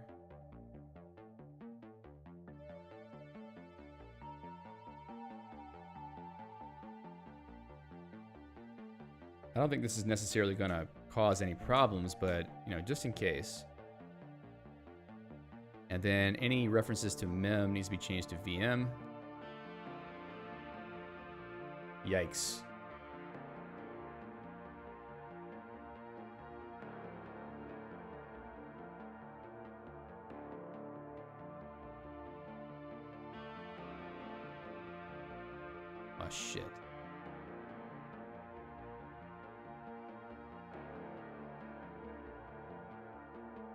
Okay, maybe let's just not do that for right now. Print value undeclared. I need include value.h, I believe.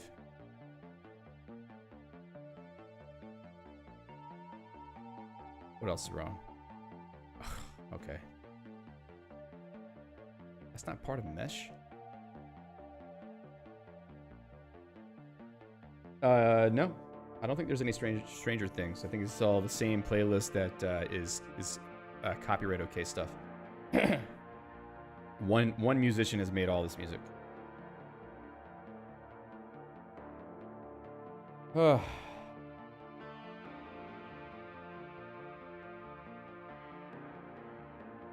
All right, so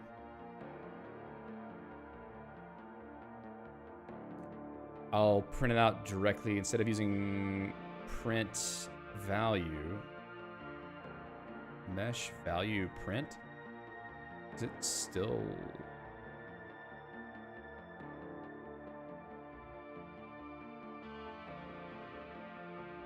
Even that might not be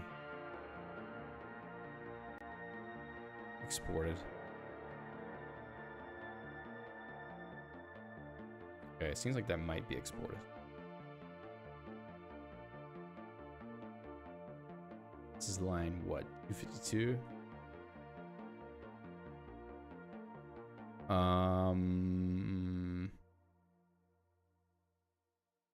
Incompatible pointer type. Oh, it wants port. Output port. And I don't, oh man.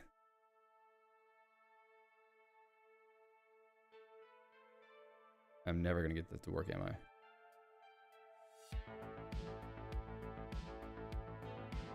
Okay, well, it should have worked.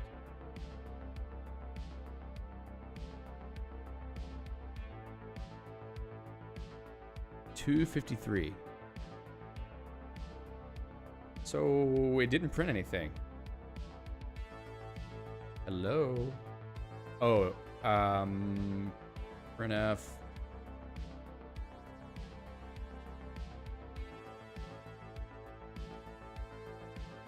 Let's see.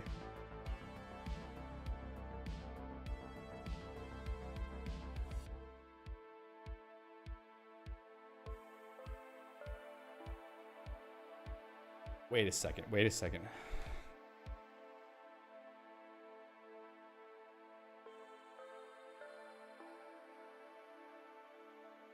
Why did it print it twice? Button down.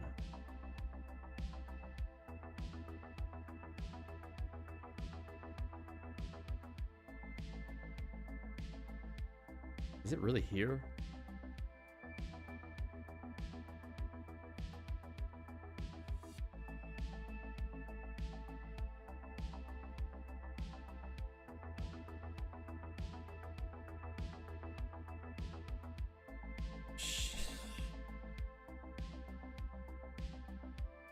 Wild goose chase. For nothing. Okay, so handle button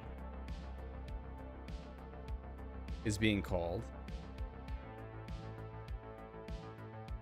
And handle button is calling input event mouse button down, which is wrong because that logic has all changed. This whole thing is like bogus code. So let's step back for a second. And we'll go back into game.msc. We'll take this translate. We'll leave that there for now. Let me just write this out again. Okay. Yeah, so we're good now because of what I just did. So the translate can go away. Now the question I have, if I put these back in, does the problem still persist? Different problem? Dude. Okay, anyway, that's okay. We're just gonna keep moving. Keep on moving. Now, this is doable now. All right, so now inside of UI to MSC, We're going to look at the button handler. So things can be a little bit different. We're not going to look at these input functions anymore. We're going to look at this differently. So handle button, all we want to know is whether it's a button down. So if equal, well, first of all, we need to use the predicate that we went to so much trouble to mouse event to produce, to check to see if this is a mouse event. So let's do this. Display mouse event. Otherwise, do nothing.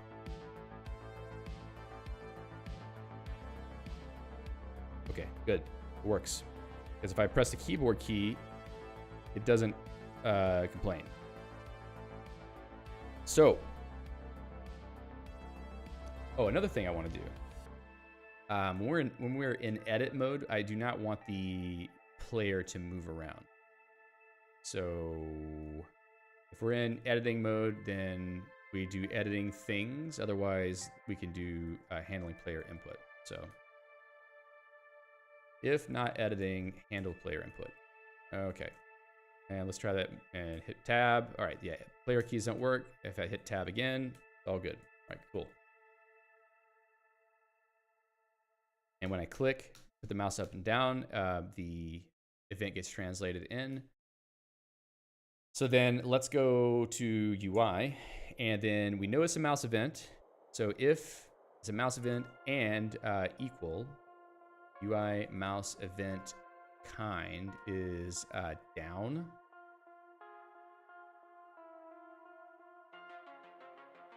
Then I want to, oh, wait a second. I made a mistake here.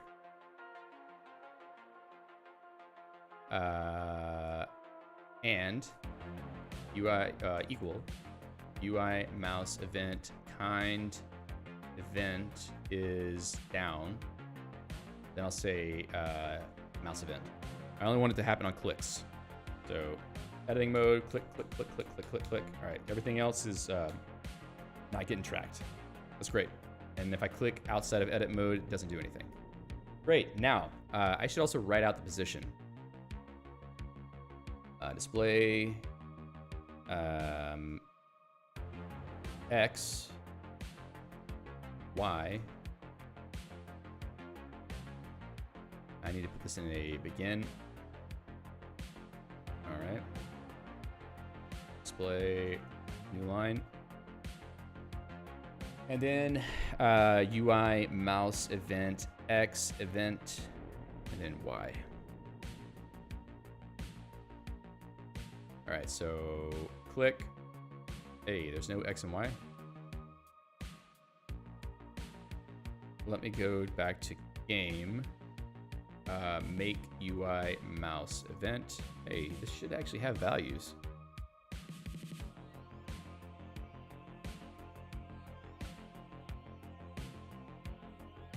That's not cool.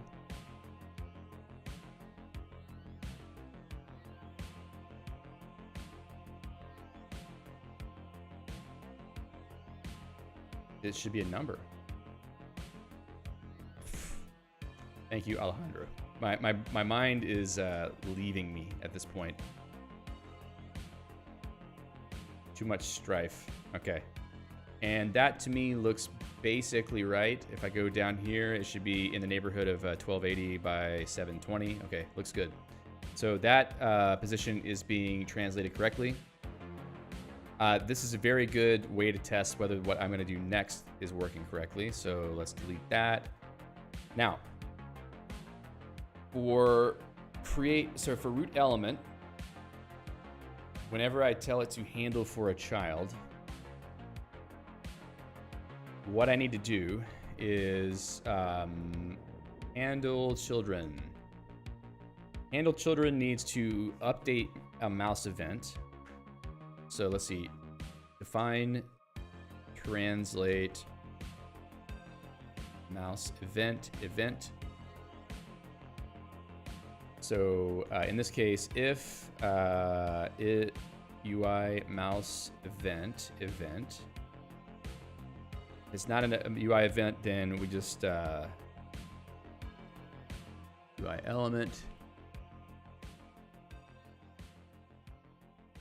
then we return the event. But if it is a mouse event, then we need to create a new version of the same event. Make UI mouse event.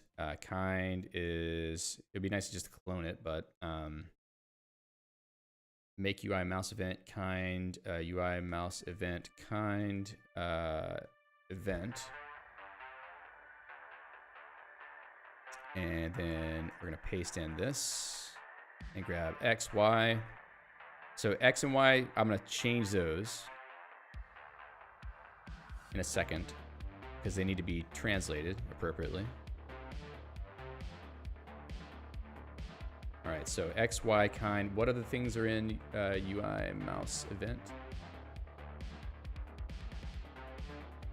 Button, okay. Button will not change based on position, so.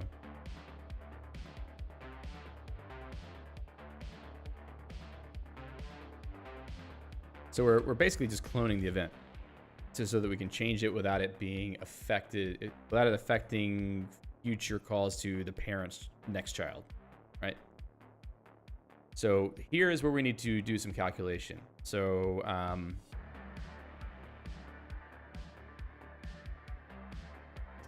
relative to the UI element, we need to add the UI element position X of UI element to the mouse event X. I think that should do it. We're gonna find out. Wait, no. We need to subtract. Flip that, because we need to make it be like a 0-0 type deal. So UI mouse event, and then we'll just copy this whole thing here, drop it down, paste it, and then delete that. And this will be for position Y. And this needs to be minus. Okay, so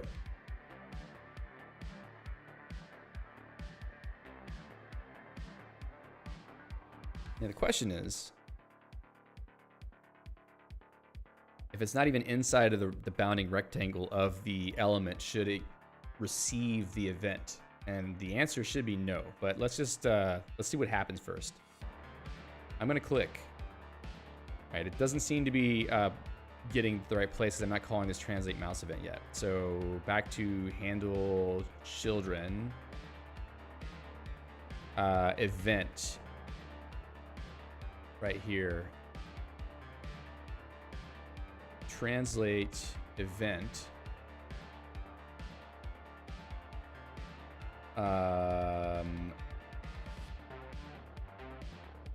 Event car children.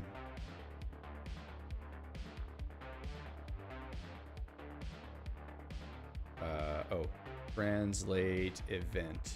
Translate event. Okay. Let's translate mouse event.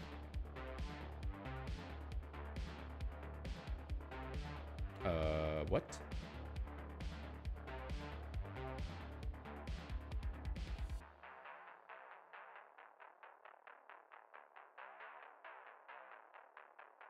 If UI mouse event event, UI mouse event X,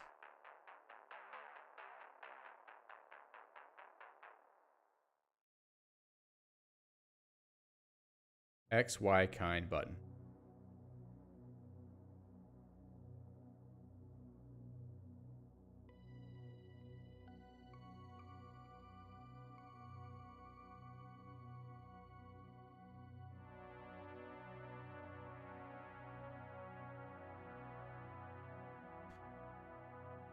Let's see. Only functions can be called. Received kind 16. What kind is 16? Let's see. 1, 2, 3, 4, 5, 6, 7, 8, 9, 10, 11, 12, 13, 14, 15, 16. Record instance is being called as a function? No way.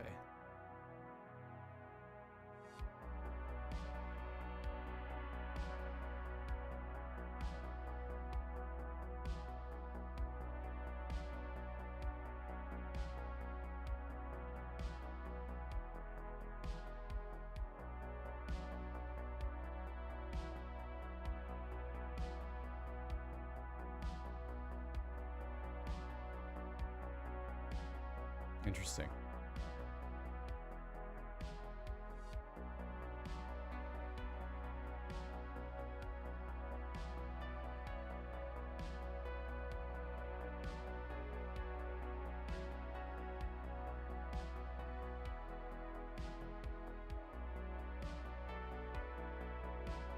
How is it being treated as a function? Line 70. Loop could children. Could be here, but translate mouse event, and yeah, it's available.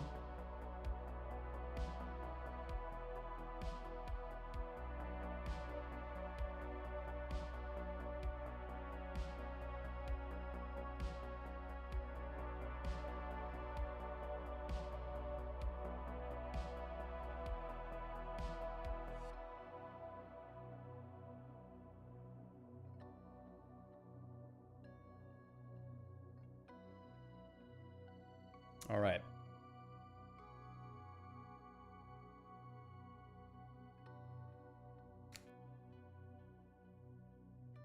Does a list end in F? I don't think so. It would be empty list that ends in.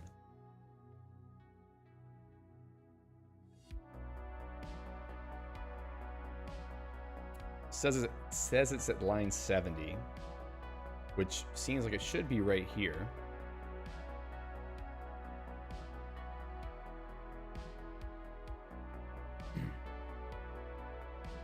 So just by virtue of calling translate mouse event, let's break right here. Break. Okay, got a break. So we are in translate mouse event. Event is false. Why? Translate mouse event. Handle children.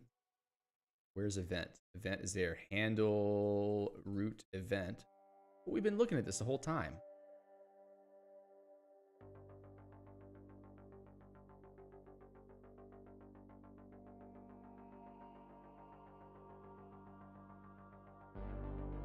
Handle element.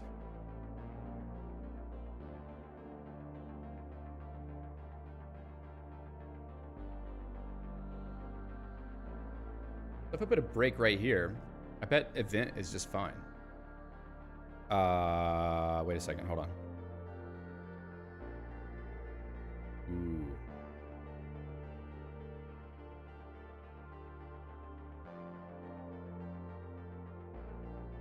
I think I see what's happening.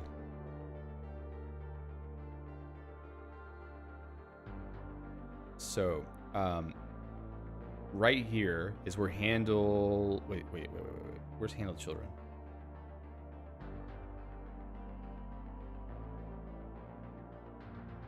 Handle element. UI context, UI element. Why is translate mouse event? Unless it's a tail call.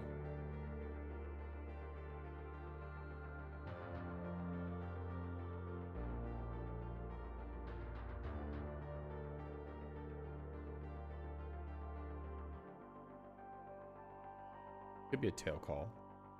No, it can't be a tail call because it's being used as a parameter to a function. Okay, so translate mouse event. Which one are we hitting first? Translate mouse event? That's the only place it gets called. And where are we stopping?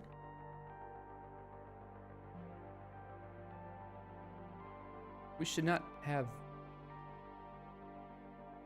We shouldn't have even loaded this.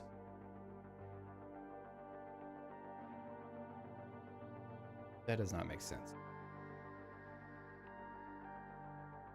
All right, let's do this. Let's break here.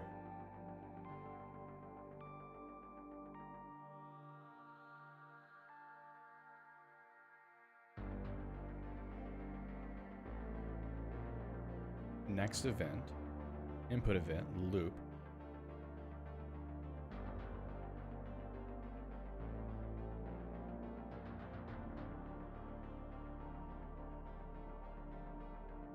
Must have tail called all the way up here. Translate mouse event. None of those would be a tail call all the way up until this point.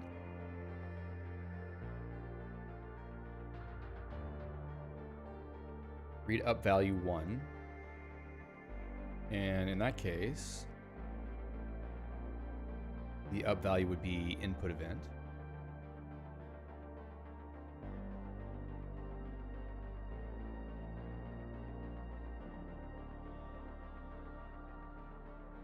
And then the car of a local 1, children is a local.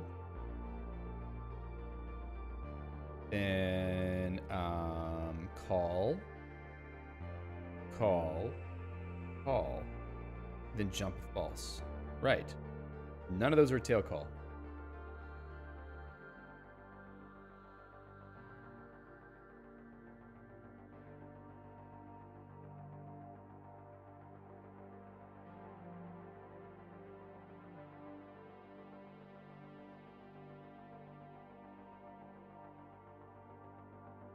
Jump if false. Then the jump is for the false branch. Where is the OP false? All the way down here? That doesn't make sense. I think if statements are being, or if expressions are being written out wrong somehow. Jump if false.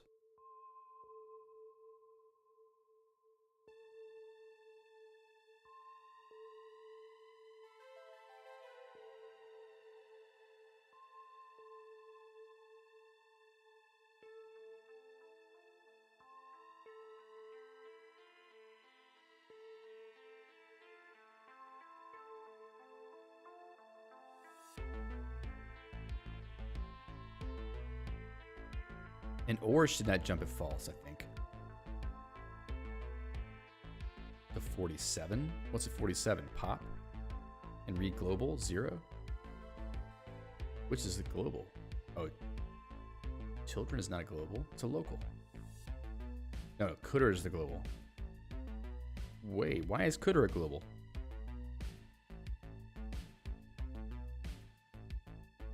Thought I fixed that.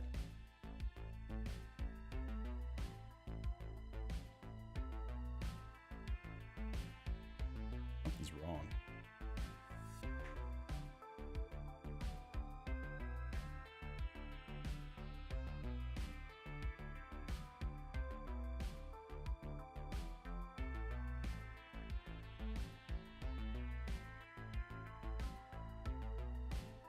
So after we do the Cooter of children, we get the local of loop.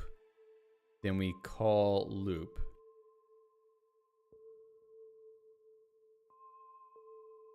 No. That's the Cooter call. And then tail call the loop. But then there's this extra crap here. Because of the if. Okay. So confusing.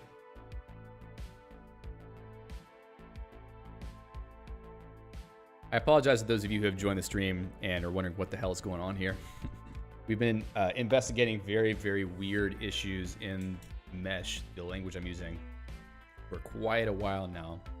And we've not made anywhere near as much progress as I would like to today because there's issues. So I'm going to give it a couple more minutes here because I think we're close to figuring out what's happening, but we're going to call it on the stream in just a moment. And I'll talk a little bit about what I plan to do this week to deal with these issues, but let's just see if we can figure something out in just a moment here.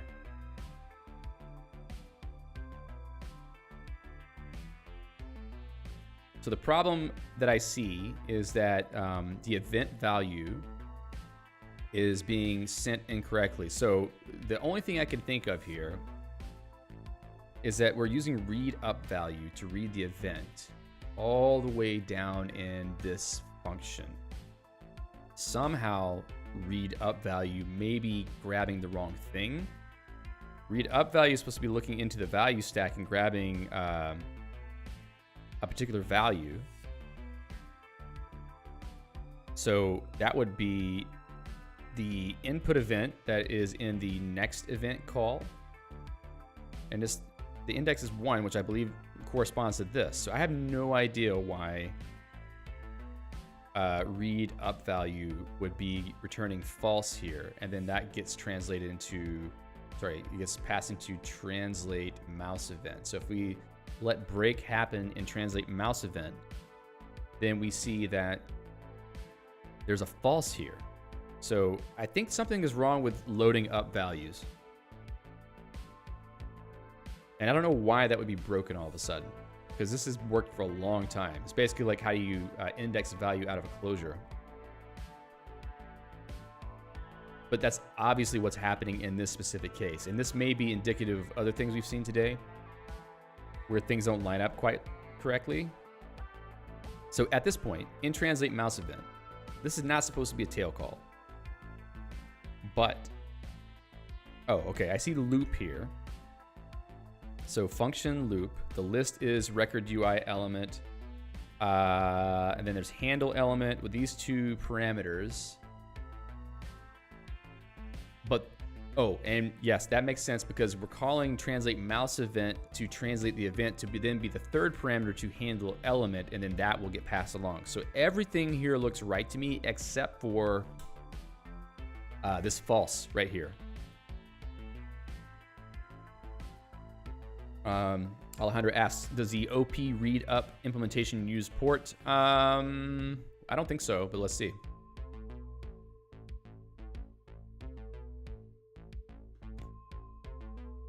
Yeah, it doesn't print anything.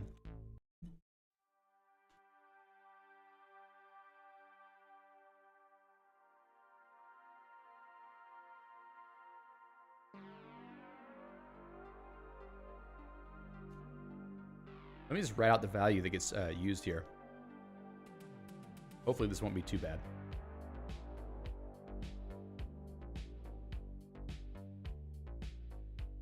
I don't know what this is going to tell me, but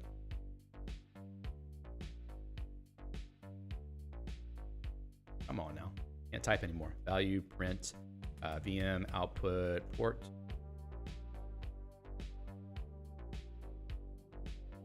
Printf, new line. All right. A lot of closures being used in my code, apparently. Whoa. Okay. Let's see how long we sit here. All right. So while this is running, I'll tell you what I was going to say earlier. So we've run into two, I think, really strange issues that need to be investigated this week. I'm going to try to figure out how to replicate these problems and just get them eliminated completely so that next week, next Saturday, Sunday, we don't have to deal with this.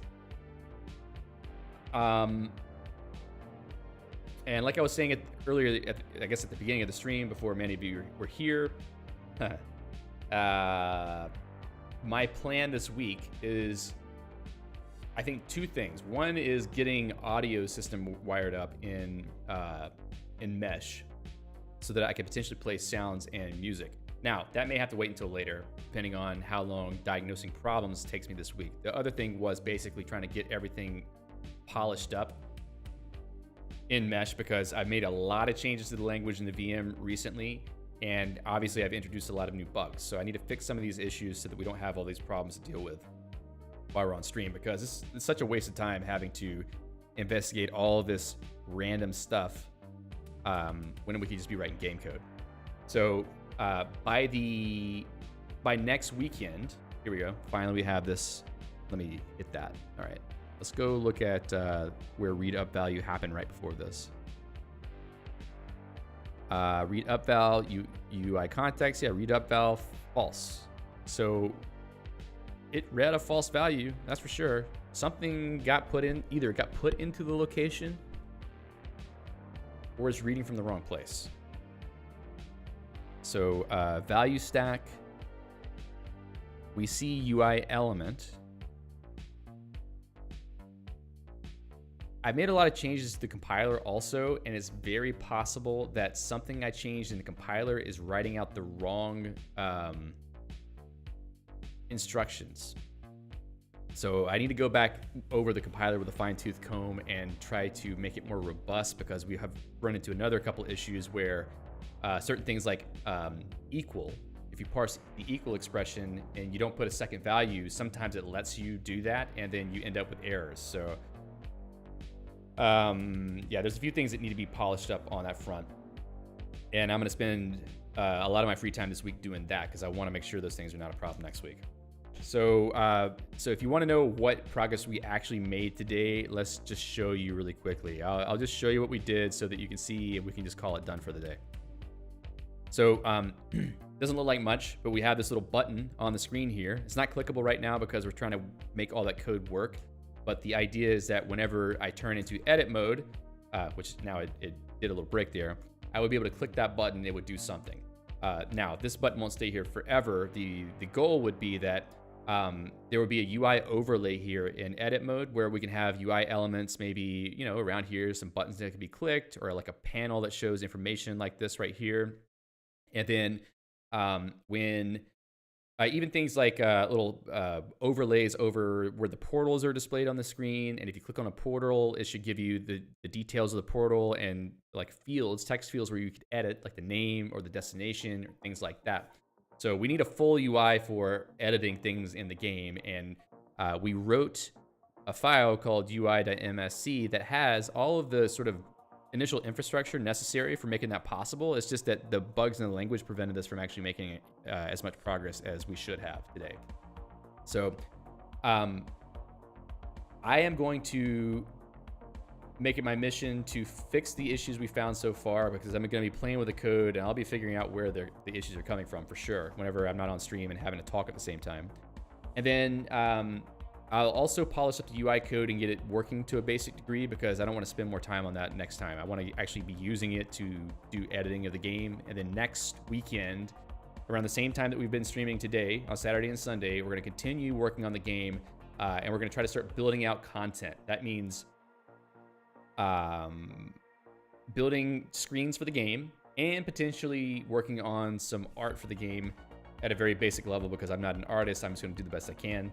So I intend to start putting that together so that we can start building what looks like the final look for the game, or just at least, you know, like maybe it starts to come together a little bit. So we're going to have animations. We're going to have tile graphics for the screens, and also graphics for the little items that you need to pick up to complete the purpose of the game. So next weekend, we'll start to do all that stuff, and then I'll try to fix everything up this week to make sure we can accomplish that.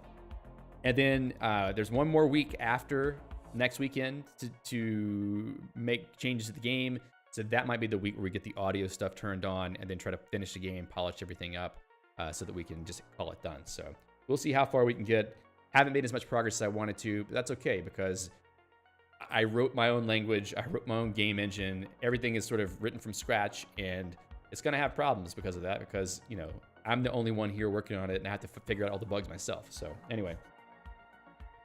Despite all the problems, I still had fun this weekend, and I hope that it was somewhat entertaining or fun for you as well if you've been watching all this time. So hopefully I'll see you back next weekend here on Saturday and Sunday. I think that the time for that is 11 a.m. UTC. Let's see, current time UTC.